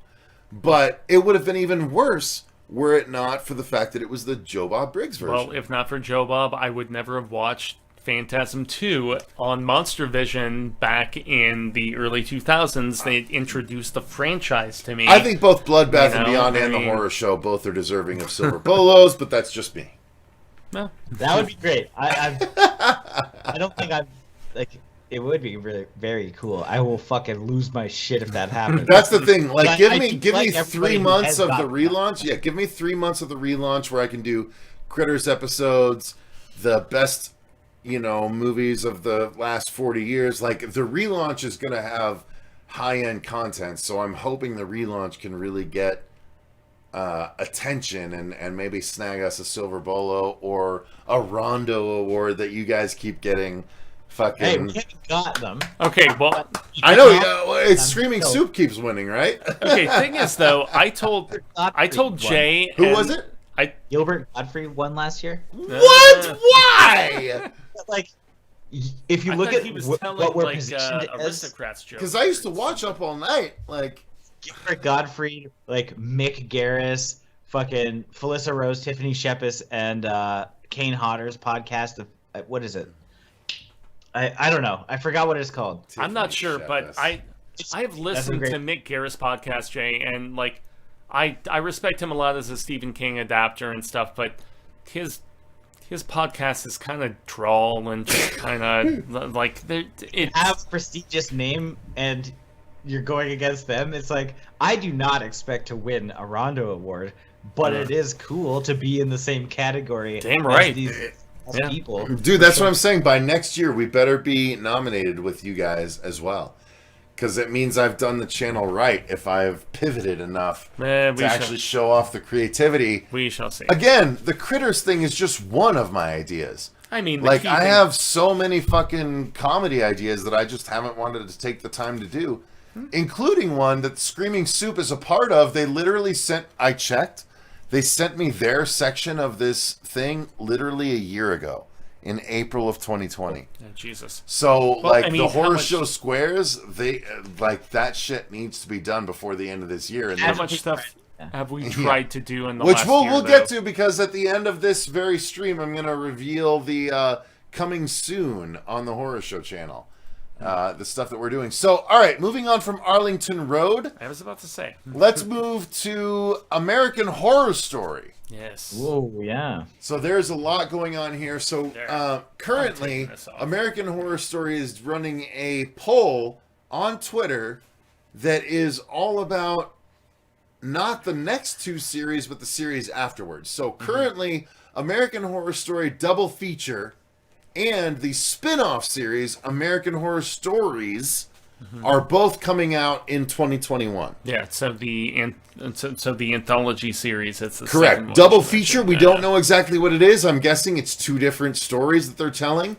And then Stories is where every episode is a different horror story. However, that's awesome. He's running a poll. Ryan Murphy is running a poll that says, what should the following series be? And currently, it is American Horror Story Bloody Mary versus American Horror Story Sirens.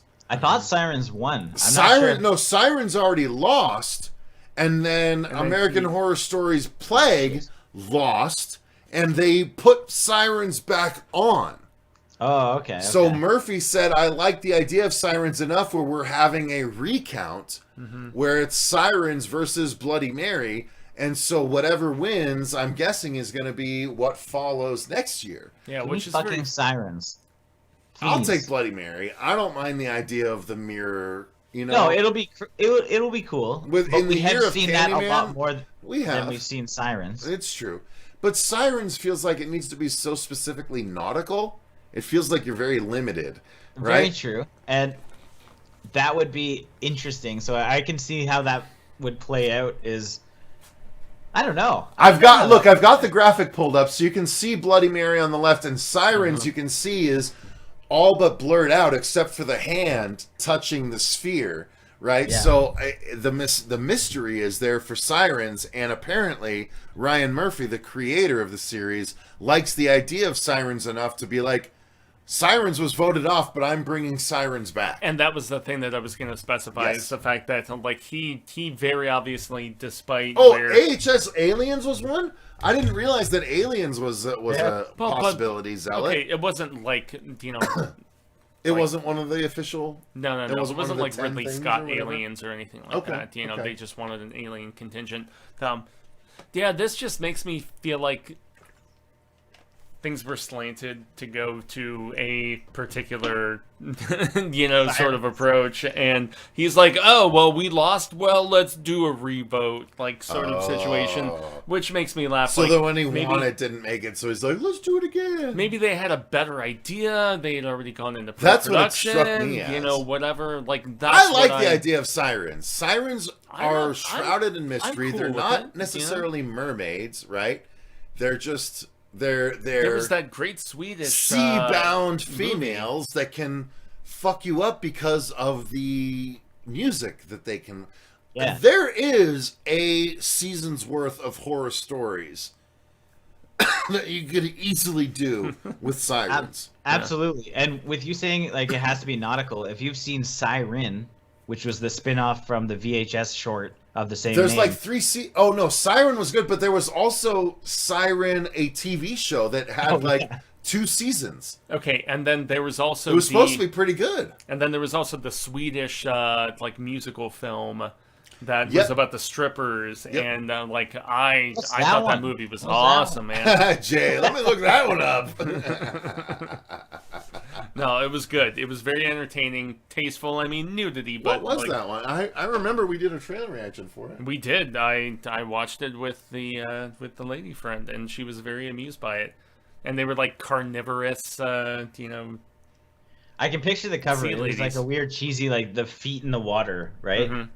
Yeah, feet in the water, and they're like dancing around Jay, like singing the disco and like weird shit. It was a very peculiar film. It was just hodgepodge of. I think it was something mermaid. The longing or the something. God damn it! Doesn't matter. No. Doesn't matter. All right, so Jay, did you watch any of the American Horror Story seasons up to this point? Yeah. Which ones? I've watched up until Hotel, I think. See, I watched all of Hotel. I did not. I watched like 2 episodes of Apocalypse. Gaga. Did not watch the rest of Apocalypse, and I did not watch the one after Apocalypse. Roanoke. No, I liked Roanoke. I liked Roanoke quite a bit. That was when we did our. No, it was Apocalypse, panel, and then the one that was the crossover with Coven. That was Apocalypse. That was Apocalypse. Was that Apocalypse? Jay was just mentioning. Maybe I just missed. So Election. I missed the second half of Election, and then I skipped all of Apocalypse. Yeah, Election was crossover with Coven. Yeah, Apocalypse was. Well, I need to watch that one because Coven's my favorite. Yeah, American Horror Story Apocalypse crossed Coven with what was the other season they crossed with? Well, no, Apocalypse was the one that crossed over. It crossed Coven with the one with the serial killer, the axe murderer guy. Yeah, was that Coven? That was Coven. First season. What was the first season? Oh, Murder House. Murder House. Yeah, they crossed Murder House with the Coven of Witches. Crossed over with Coven. Yeah. Yeah. I didn't watch that one, so yeah. And Murder House was hiding in a bunker. Murder House was good, yeah. And Coven was.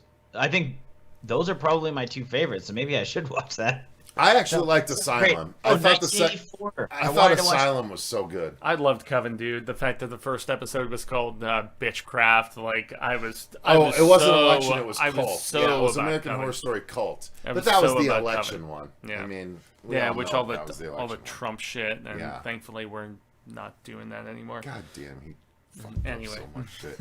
Anyway, all right, so we talked about American Horror Story. Let's move on. So we only have a couple of stories left here, Jay. So let's move on to the new Mike Flanagan. Ooh, I don't know about this. All right. Yeah, which is very interesting. Oh, hang on. Let me delete. Okay, delete the other one.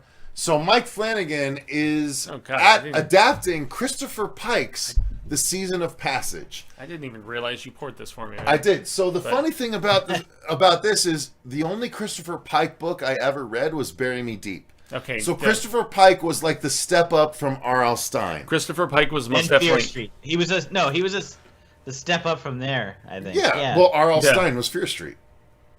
Yeah.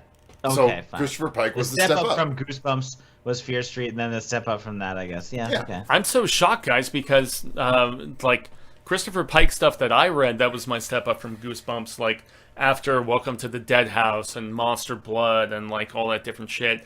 I stepped up to Kristopher Pike, but I was reading Chain Letter. I was reading The Last Vampire. Bury Me Deep. That was my shit for Kristopher Pike. Bury Me Deep was the Kristopher Pike book that fucking got me on board for horror novels. Chain Letter was messed up, and like The Last Vampire, they did 3 or 4 of those books, and the fact that like Chain Letter she was lived going, on, dude. she was Chain going Letter having was a sex fucking and like thing. whatever stuff. Like there was no sex in Goosebumps books, you know. And I'm like 4th grade, and Thankfully, I'm because just they're like, fucking 8-year-olds. okay. Bury Me Deep introduced me as a scuba diver to the idea of the bends.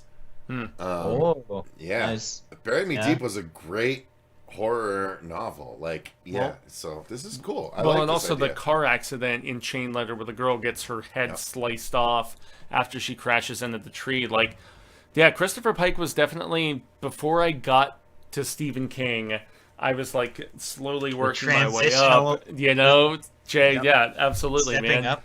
Yeah, I and that's unfortunately have like I definitely read a lot of his books, but I can't remember anything anymore. yeah. Unfortunately. I'm kind of similar in that regard as far as like he was cranking them out like about 1 a year Mm-hmm. at that same time. So he was like, okay, I'll be YA, but a little edgier YA, and so Yeah, I'll just definitely was. I'll just pump them out and make money, sort of I thing. think it was from him that I found like Dean Koontz. I think. Yeah, The okay. Mask was. I went. Okay, so I still love Odd Thomas. You know, Odd Thomas. Sorry, you took that other shot. I'm going to take. I this went now. from Judy Blume to R.L. Stine to Kristopher Pike to Stephen King.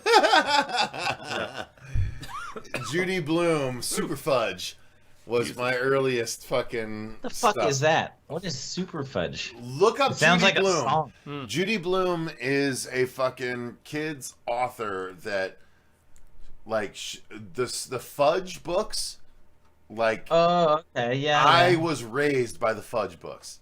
I was the Little Miss and Mister books. Yeah, Jay, I'm with you, man. I have no idea these fudge books he's talking about. I'm But what Really? about Robert Yeah, Munch I have books? no idea what you're talking about, man. You The don't know fucking Super slime? Fudge? And it's not just the vodka. It's yeah. I Judy don't know what you're talking about. Blume. Even Googling it, I'm like, Fudge. I've never seen this before. Yeah, Look at that, Judy Blume Fudge books. Oh my god, they're so good. Look, they even have a set. The complete Robert set of Munch? Fudge. I still have no idea. Double what these- Fudge, Super Fudge. Oh my god. Look at Oh my god, I'm He's like, so "My old. nostalgia." I'm so fucking old, Jay. Oh my god. These must have been Super just Fudge, like, Double Fudge, Fudge-a-mania. Oh my Wow. god, I haven't read these in so long. I'm gonna buy these. I'm buying these right yeah, now. I was about to say All this. 5 Judy Blume Fudge books. I'm This buying must these have been right now. right before my time because I'm almost 40, man. So I'm buying them. I don't care. I This don't is my know this what is my this fucking series is this is my about. childhood. I'm literally spending $20 to buy all these. I don't care. Do you guys not know what Robert Munch is? No, what's Robert Munch? Oh, the best. Is he a kids book author? Yeah, but it was like also really creepy. So it would have been what would have brought you to. So your Judy Blume going into Goosebumps is Robert Munch. Really? Robert Munch had some like creepy ass shit where like some kid he disintegrated and melted and he What? could slip under doors and shit. Like it was like body horror almost. It was Well, fucking yeah, cool. with that description, holy shit. The Dark, Robert Munch, Marvelous Munch. Yeah, Robert Munch. Okay, all right, that makes me interested. All right, I was Jay. about to say, as I like think you and about your that- Canadian weirdness. So if you search, it's like okay, this doesn't look that dark. No, Robert no. Munch complete 21 book collection, $99.99. Am I buying these, Jay? Am I spending No. $99.99 on these? You buy a lot of books. I have fucking no idea. But I I'm do. looking at like all these covers, and from my like, it's dark in my head. But looking at these, like this, They looks don't look dumb. super dark. Yeah, Yeah, I was about to say it's great happy covers, but they look except pretty for- like I don't know. you know I'm so, early lesson shit. I'm so embarrassed. Like I spent $100 did not on look shit like the that most Jay said positive was cover. good. This is Canadian kids books. Okay. Yeah, okay. It might not be horror. It's not horror. How many times have we contended that the Canadian, not just like horror, but like the Canadian genre experience, Jay, is very pronounced and very, I don't know, like wise and sophisticated and shit. And this is not me like ass kissing or whatever, dude. Sounds like It's- it is.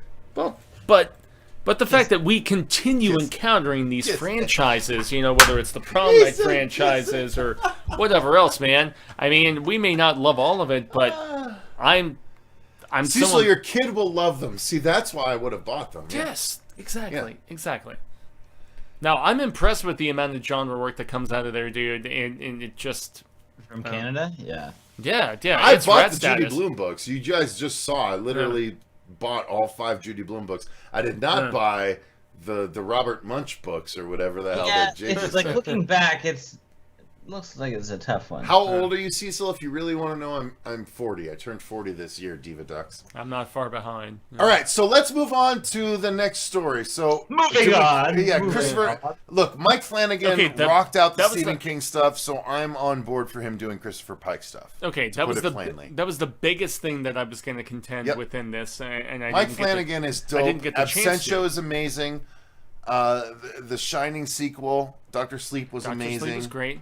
No, the house on fucking Haunted Hill was fucking amazing. He was supposed to Mike Flanagan is supposed to be doing a revival, and we saw what happened with that, and that just broke my heart.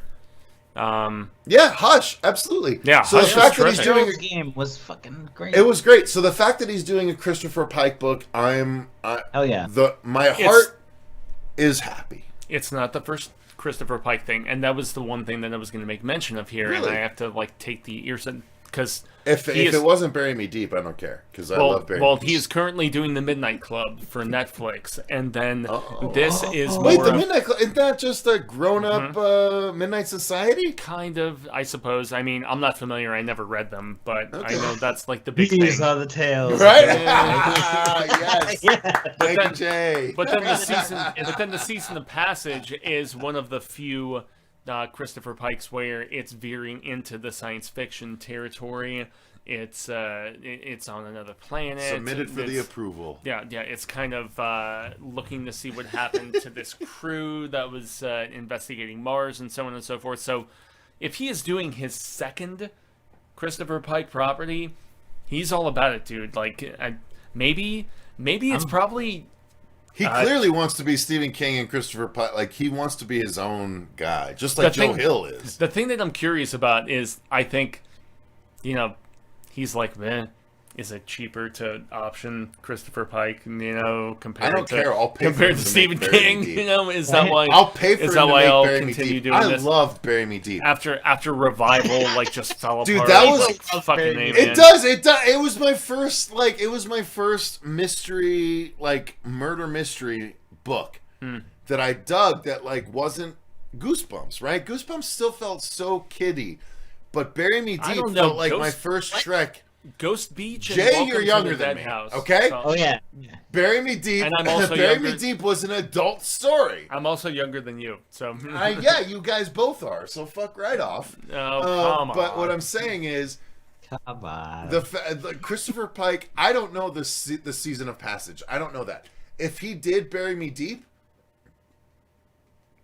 I'd be very excited. Mike Flanagan, I trust in him, so no matter what story it is, he's going to do it right. Yeah. I would like to have had it be Bury Me Deep, but look, that's just because that's the only Kristopher Pike book I ever read.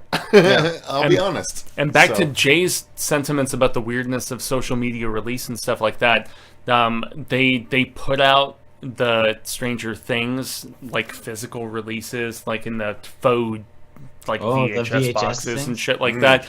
But yet we still don't have a release of Gerald's Game or 1922, which are some of the best. I would buy Gerald's Game. Which are some of the best Stephen King adaptations in the last number of years. And I would watch In the Tall Grass. I think In the Tall Grass deserves to be. I agree. Did you watch In the Tall Grass, Jay? I didn't watch that one. No. Oh man, that is a good fucking movie. Yeah, it's him and his kid. I don't feel like that's the nice thing. In the Tall Grass, I don't feel like you need to be aware of the original story. You can literally watch it and just have it unfold like Memento did, and just let it unfold in front of you and be like, "This is fucked up." Yeah, and you have homie this from is fucked up. It's a great Stephen. It's like one of the best Stephen King genuine stories where people pull over in the middle of the cornfields and the harvest, and they hear someone that needs help, and they go in and they never fucking return.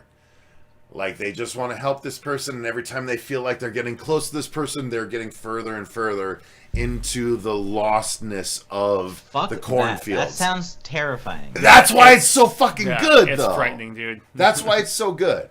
Like, Joe Hill knows how to take a Stephen King premise and elevate it to our time. Well, and it's one they wrote together. So they said they were sitting in a diner eating pancakes, and they, like...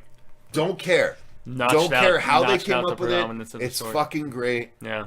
And look, Jay, if you got to go to a place where Stephen King or his son was talking about a story that was really good, like, you're not going to pass up on that, right? Like, these are two horror maestros. You know what I mean? Yeah. I mean, I have passed up on it, though. Why, though? I don't know. I saw the trailer. I think we did a reaction when it first came out, and I was just like, seems fine. Fair enough. All right, we'll move on to the next story. I think we're down to the last two. Yeah, if I'm not mistaken. That's just reassuring. getting into our fucking flow here. All right, so I have to say, though, I'm going to save one for the last. This is going to be the more okay for everyone, which is the Meg 2. Yeah. So and Ben Wheatley, this is all on you, who is the guy that made In the Earth, which Yeah. is actually right now making waves. Which he I is saw, the one that has which been... I saw back at Sundance. Correct. He is the one that awesome. has been given the reins to the Meg 2, and he did a interview recently that said that the Meg 2 is not only the grandest scale picture he's ever made, I wouldn't be surprised. but also one of the most grand scale pictures that has ever been made. That's the impression I got. Okay, the secondary bold declaration is a thing, but I mean, yeah, look, we're the news with booze. I'm trying to amp it up a little bit, but he did say that this is going to be so. Ben Wheatley, he has not done anything with hugely massive production budgets before. That's what made me scratch my head about. And this he said that I think directorial. this one has over $170 million in the budget. And he said he's trying to make sure that all of that is on screen. So what I like about this story is the fact that he is keenly aware. I love the fact that of he's the like, idea give me that money. it needs to be big budget, and that he is trying to plan for it.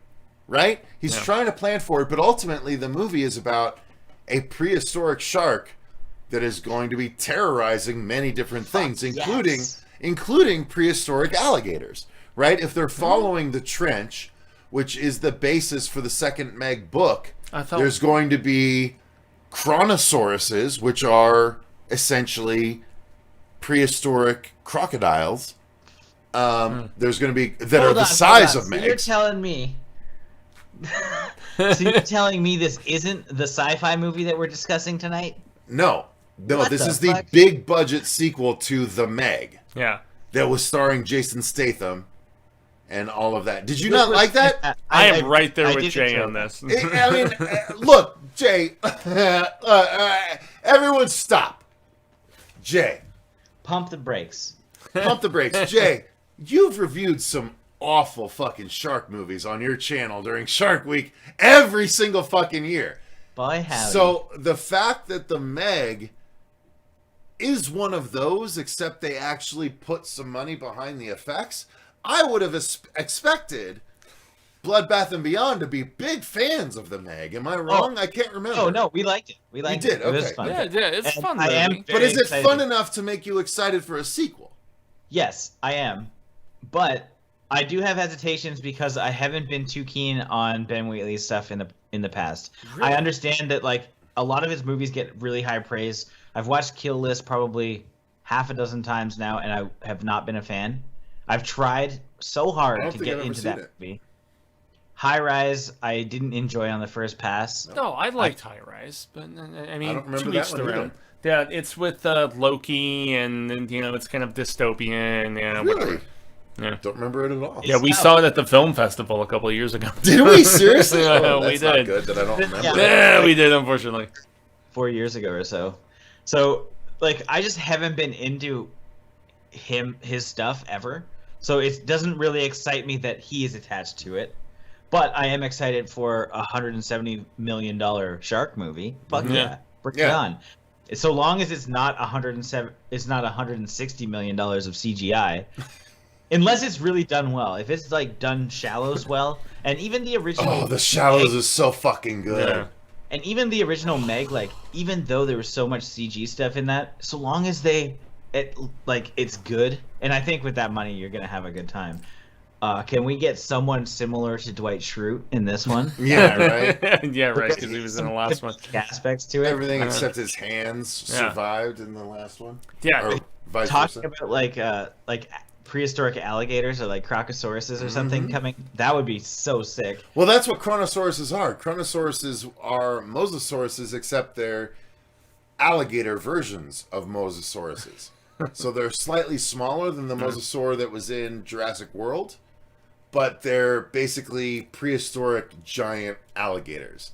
Yeah. That fight the Meg in the second movie, in the second book, The Trench. Sure. So then can we push this? Can Meg cruise over to Skull Island and deal with some shit? Dude, at this point, and here's the thing, right? And this is a story that we can't necessarily touch on, or we're going to touch on, but we didn't want to touch on because it didn't necessarily fit. But the Kong Skull Island director, Jordan Vogt Roberts, his next big live-action movie, and Jay, you might be a bigger fan than us, he's doing a live-action Gundam. Oh, that would be fun. The director of Kong Skull Island is making a Gundam movie. Yeah. Hey, if we've seen anything, like the best parts of Godzilla versus Kong, or what, Skull Island? Yeah. Did you say? Yeah. Skull Island was fucking awesome. Hell yeah, it was, dude. Yeah, it's the Jordan second or third Von, best in the series. Yeah, sure. Jordan Von something. Jordan Vogt Roberts. Yeah. Stop it. It's actually my favorite film in this new MonsterVerse. To be I like King of the Monsters the best. Okay. Skull Island is second. I love Skull Island, man. Kong versus Godzilla is Skull third. Island was so good. John C. Reilly fucking kills me. Dude, and but come on, King of the Monsters is so good with Rodan and Ghidorah and all that. Come on. But fan service, of course, but like. But you had likable human characters in Skull Island, Oh, which we suck a did dick not with your have human in characters. King of the Monsters, in my opinion. Wait, sorry, Cecil, you're outvoted. All right, fair enough. I'll take it. But imagine a Gundam. I'm off the island. The appropriate budget, and with like, Dude, after Mechagodzilla, how awesome would a Gundam look in that universe, right? If it's a legendary property. Not the same director, though. No, but it is a legendary property, so technically if they combine the Godzilla verse with the Pacific Rim verse with the Gundam verse, well, which they're all trying of it to. could fucking be in existence altogether. How awesome would that fucking shit be? That's Be very down with that. I mean, I'm not too like crazy with like Gundam lore and stuff. I don't know Obviously, shit about it. same, me neither. I like the concept, I like the ideas, and I definitely watched the first little rendition of Gundam back in the day when I was heavily into anime and that. But I haven't watched anything recent. I see some of like people on Instagram posting their little models and stuff. I feel like I need to watch. I feel like I need to watch the one that's on Netflix.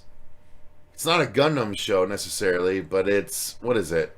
Well, we've reviewed the Castlevania show. Not which was Castlevania. really It's good. the one where they're the it's the giant Pacific fucking Rim? assimilation one where they all come together and form the giant robot. Voltron. Voltron seems the closest to Gundam, right? That we've gotten yet on Netflix. Kind of close, yeah. And I loved that. Like they did 7 seasons in like 3 years on that. Like I haven't been able to finish it because they rapid fired it so cool, but And it was anime. I haven't seen anything that's done the Gundam story well enough where it's like brought in an outsider like me. I don't know the Gundam. I don't know shit about Gundam. The fact that it's a giant robot, like a la Voltron, I'm on board for it, but I don't know enough about it where they've made something catered to me, the big fat American. So, Gosh. I don't know. I don't know. I'm on board for it. I don't know enough about it though. Fair enough. Back to the Meg. The Meg is going to be awesome. Yeah. Yeah, I get a little sidetracked. Yeah, indeed. Hopefully so, man. Did you like the first one, Jay? Yeah, I did. I thought it was a blast, and especially like you mentioned, we cover some fucking shit when it comes to shark movies. Going to the bottom of the ocean and like seeing the trash at the bottom, we've seen it all. So Meg was a nice, just fucking dude. That awesome. whole thing with the thermocline, right? The temperature thing where the Megs are kept below the 7 mile. That's the coolest the 7 part. mile cold area of the ocean.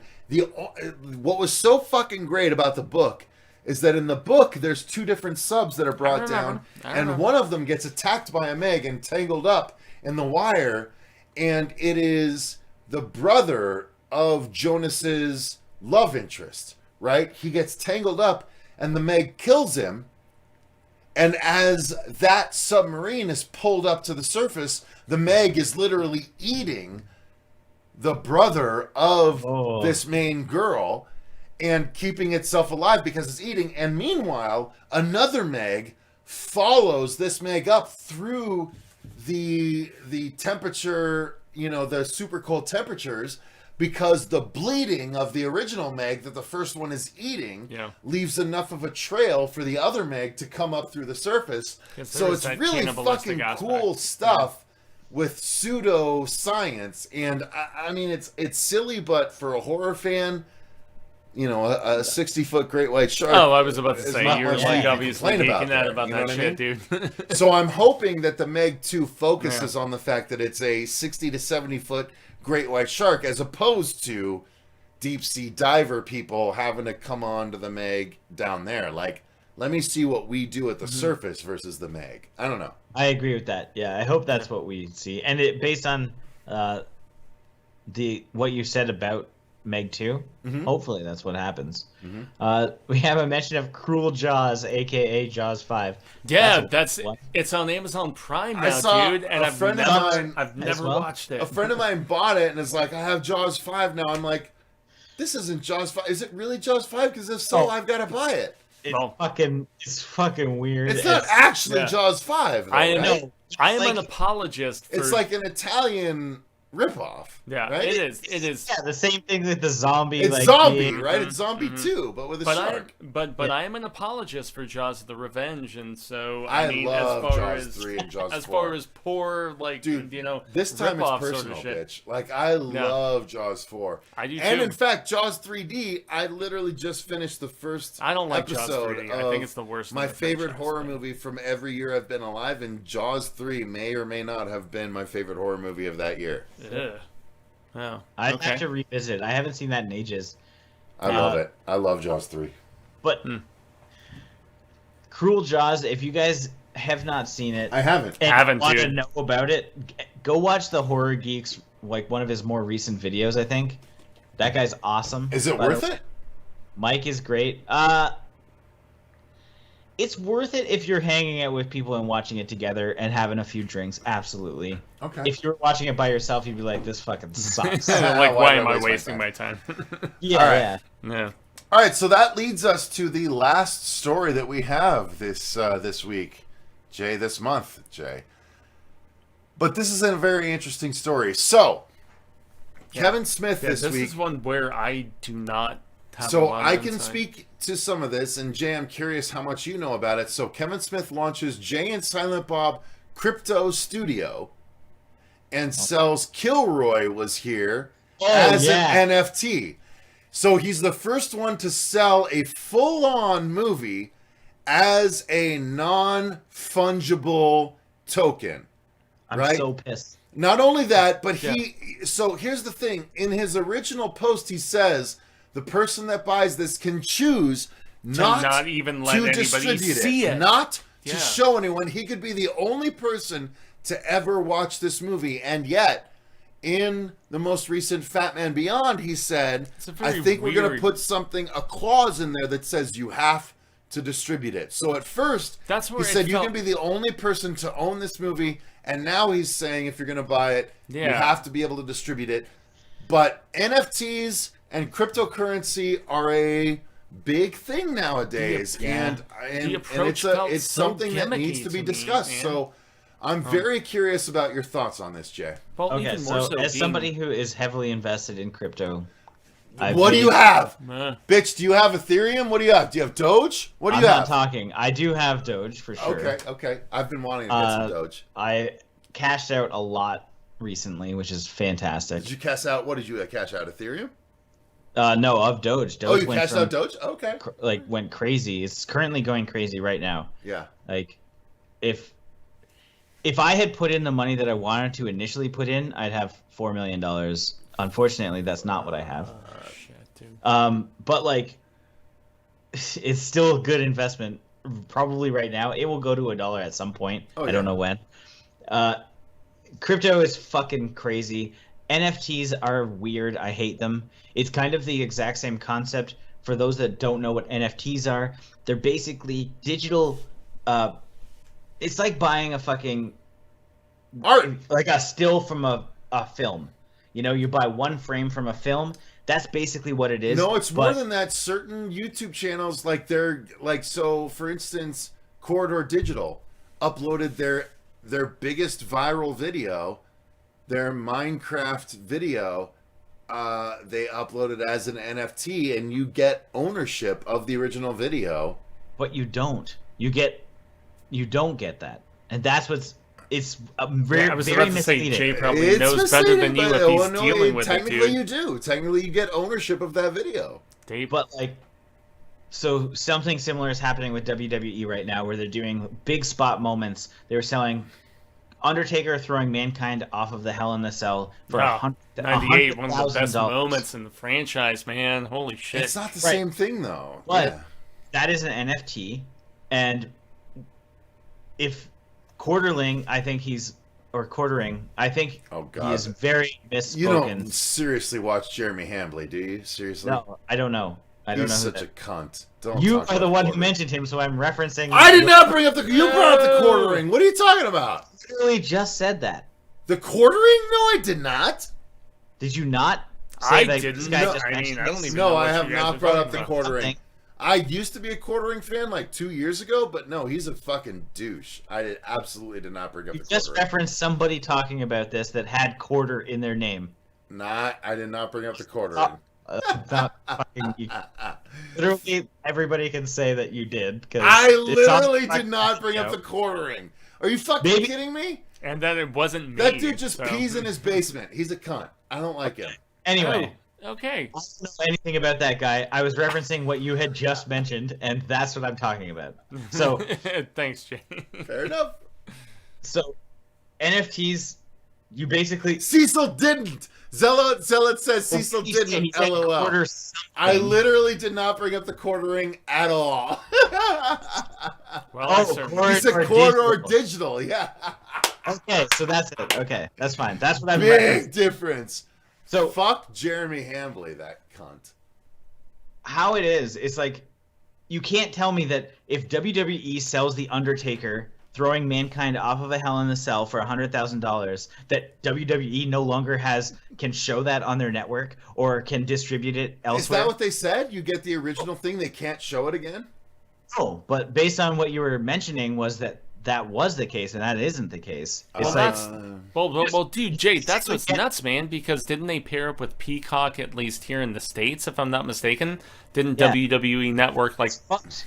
So NFTs in general is just like a copy. Like you own this part, but like it doesn't mean anything. It's Well, like buying a fucking acre on the moon. So It the doesn't reason I say is matter. because I'm a H3 podcast person, and they did NFTs. They did an NFT of their Vape Nation, right? His Vape Nation video. You get to own the actual Vape Nation video, and they sold it for $60,000 worth What do of they fucking crypto. own the No, idea. they own the original video.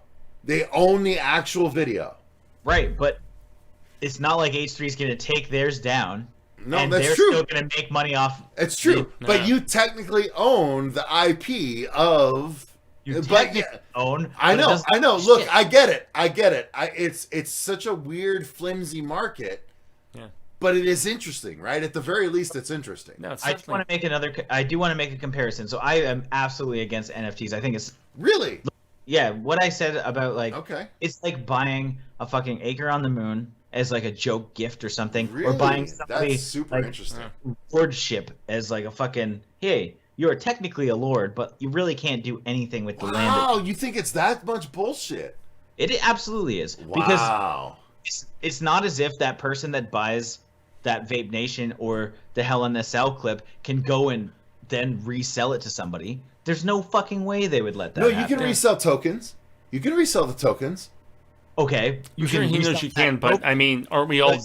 Can I buy that for $100,000 and then rebroadcast it and make as much money as I want? You can't rebroadcast it, but you can sell it for more, so the next person now has it for $250,000, whereas you had it for like $30,000. You can buy the token that represents, because you have the one Vape Nation token that there is, so that can continue to go up in value the more people that it touches via transactions. But you don't actually, you own a representation of what that clip is. You don't own the clip. True. True. Yeah. True. And that's what's confusing to a lot of people. Dependent on the NFT. Certain NFTs are set up certain ways. But yes, you're right. You're right. So I'm talking about Kevin Smith. What I'm really nervous about is... let me hang on. Okay, good. I just want to make sure I had the right graphic. Yeah, I was about to say, we are at least like gravitating back towards the initial discussion. No, yeah, because that's what's interesting, Greg, because he says... He said two different things, Jay, and I'm curious about your thoughts on this. He said, if someone pays for the Kilroy Was Here NFT, which Kilroy Was Here is a anthological horror movie that he made. Yeah, we did a reaction to it. Hang on. He made it with his cohort in crime, the guy that did Edumacation, Andy McElfresh. Mm-hmm. He made this movie with Andy McElfresh and a bunch of student filmmakers called Kilroy Was Here. And now he's offering Kilroy Was Here as an NFT. So he says at first, anyone can buy this NFT. And if you buy it, you can choose not to show it to anyone. You can be the only person to ever watch this movie. However, that was the initial during press release. That was his initial press release. Which however, I scratched my head in his about. most recent Fat Man Beyond that he did with Mark Bernard in his regular podcast, he said, we are looking to put a clause in that says if you buy it, you have to figure out a way to distribute it so people can see it. That is not what he said initially. No, not initially at all. He said you could be the person that buys it and you're the only person that ever sees it. And that's where I'm fascinated. But that has changed. So NFTs, the reason I bring it up is because NFTs to me are super interesting because it's a brand new space. It's fucking Elon Musk-esque. You know what I mean? Like it is and crazy. A lot of people are probably said similar things when Bitcoin was starting off, crypto in general, and then now it's like, oh, it's $70,000, pushing to 100. Probably. Can you believe that fucking shit? So, I had a chance to buy fucking Bitcoin at pennies on the dollar, and I. So what I want to do, and Zachary just mentioned it. I want to talk about how this could potentially go the Martin Shkreli Once Upon a Time in Shaolin way. He bought an exclusive Wu-Tang album for I think it was $2 million. Oh, that's right. Yeah. And he didn't let anybody hear it. There was certain listening parties, so you could hear it, but it was never released. It was a double album. As a massive Wu-Tang fan, I think the last time, I think in the thumbnail I'm wearing a fucking Wu-Tang hat. I am the biggest Wu-Tang fan. Been a fan since 36 Chambers dropped in 93. It was my first rap album, and I've been a fan ever since. Wow, fuck, this is appropriate then. So Martin Shkreli did the same goddamn thing. He bought this thing, and he did not distribute it. And then he got fucking thrown in jail, and then they seized the goddamn album, and it is not released. Like, what the fuck? It's the same goddamn thing. So, but Kev doesn't have to. He's not going to not release it. He's giving someone the rights to Kilroy Was Here. They can put it out however they want. But if they don't... Yeah, but they could be hindered from the possibility of actually doing it with True. this weird That was likely what the initial intent was but for is that Once Upon a Time in Shaolin. Let's be honest. Is that such a problem if someone is willing to pay the money to be the sole owner of this Kevin Smith. Like, here's the thing. I'm playing devil's advocate. I would love to be that guy. I'm the guy that says, you can only watch this fucking movie if I say so. You were being the... I love that fucking idea. You were being the super fan, dude, but... I do. Like, it's shitty for a lot of people, but at the same time, it's creating a market that has never been there before, where you can literally be like, I'm the only guy that knows what happens, and if you want to know... But let's talk. Let's do a watch party. Let's fucking have some fun. But this is the thing to keep in mind. It's the demand and the scenario that Jay just mentioned, where you may not ever work it out for distribution and for those fervent fans to hear it. But the fact that you own it like, no matter what happens, the fact that you own it, that's cool for you, I guess. That's how the NFT is set up. Like, for that's the awesome. Person who buys it who's a billionaire. Sure. Well, you know, I mean, why does he give a fuck? That's actually probably like something that, like, that's like a, you know, I should have done well enough to be able to afford it myself. I didn't, so I can't. Look at how everybody in your hat situation. Fuck that guy, you know. Everybody that not only followed the whole situation and they want to see this movie come to fruition, but all the people that worked on it and are proud of it and they're like, "Holy fuck! I just worked with Kevin Smith. I just did the makeup on this." Granted, recognition now. To be honest, Jay, this was a film made with film students. He made Kilroy Was Here with film students. Or a bigger example for people to really give a shit about this. It is a film student film. He literally worked with college students to make this movie over the course of 2 separate years, a bunch of different filming things because of how everything shook out via COVID and whatnot. But even more so, dude, the fact that this is like a potential career start for these kids that may never be seen, and that sucks, dude. True. Yeah, because it got limited just because of COVID. 100%. That's why it makes it such a unique... No, not because it got limited because of COVID, because of the fucking NFT situation. Yeah. It's different. No, I don't know. Kilroy Was Here was limited because of COVID. I don't know how different it just happened to dovetail into the NFT situation because of what happened with COVID. We would never have gotten a Kevin Smith and Jay and Silent Bob crypto studio were it not for COVID delaying Kilroy Was Here. I actually disagree with that. Bullshit. I totally disagree with that, man. I will take your argument on in stride. I just disagree wholeheartedly. Kindly and Jay, what do you wholeheartedly.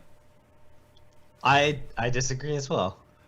Bullshit. I think that it is bullshit. I think that people are bored, and sure, crypto is blowing up because people want something to do. They want to keep an eye on just, I'm gonna check this out. Like, people are getting into the stock markets and crypto just because they're bored and they don't have the other entertainment things that they can experience. And with theaters opening back up and stuff actually opening, especially in the States, that's going to change. You're gonna see a substantial drop because a lot of people had all this disposable income and they jumped into the stock market because it's like, well, I have all this extra money because I'm not blowing it on stuff. So it's way different. It's the same thing why I took fucking six months off my work. It's like I have all this convention money that I stored up, and it's like, fuck it, I'm just not gonna work anymore. So I'll just use the convention money because Did you throw into Doge or any of those other ones? Yeah, I have Doge, I have Bitcoin, I have You have Bitcoin? I have Litecoin. How many coins do you have? There's a bunch. I have a bunch. What? In a lot of different stock options as well. Motherfucker, you're like $500,000 if you got a bunch of fucking Bitcoins. No, but it's not like a bunch of, like, I have singular Bitcoins. It's like you have 0.00 something. Oh, okay. Yeah, Jay, the thing I've been looking into... Jay, the thing I've been looking into recently, man, is sports betting. And the fact that it's becoming legal in most U.S. provinces and states and stuff like that. I follow a lot of basketball, hockey, soccer, American football, baseball, shit like that, FanDuel, and some of these other things. I've been starting to see a little bit coming back at me, you know, based on the fact that you just pay attention. And it's not like E-Trade or Robinhood or whatever else, but...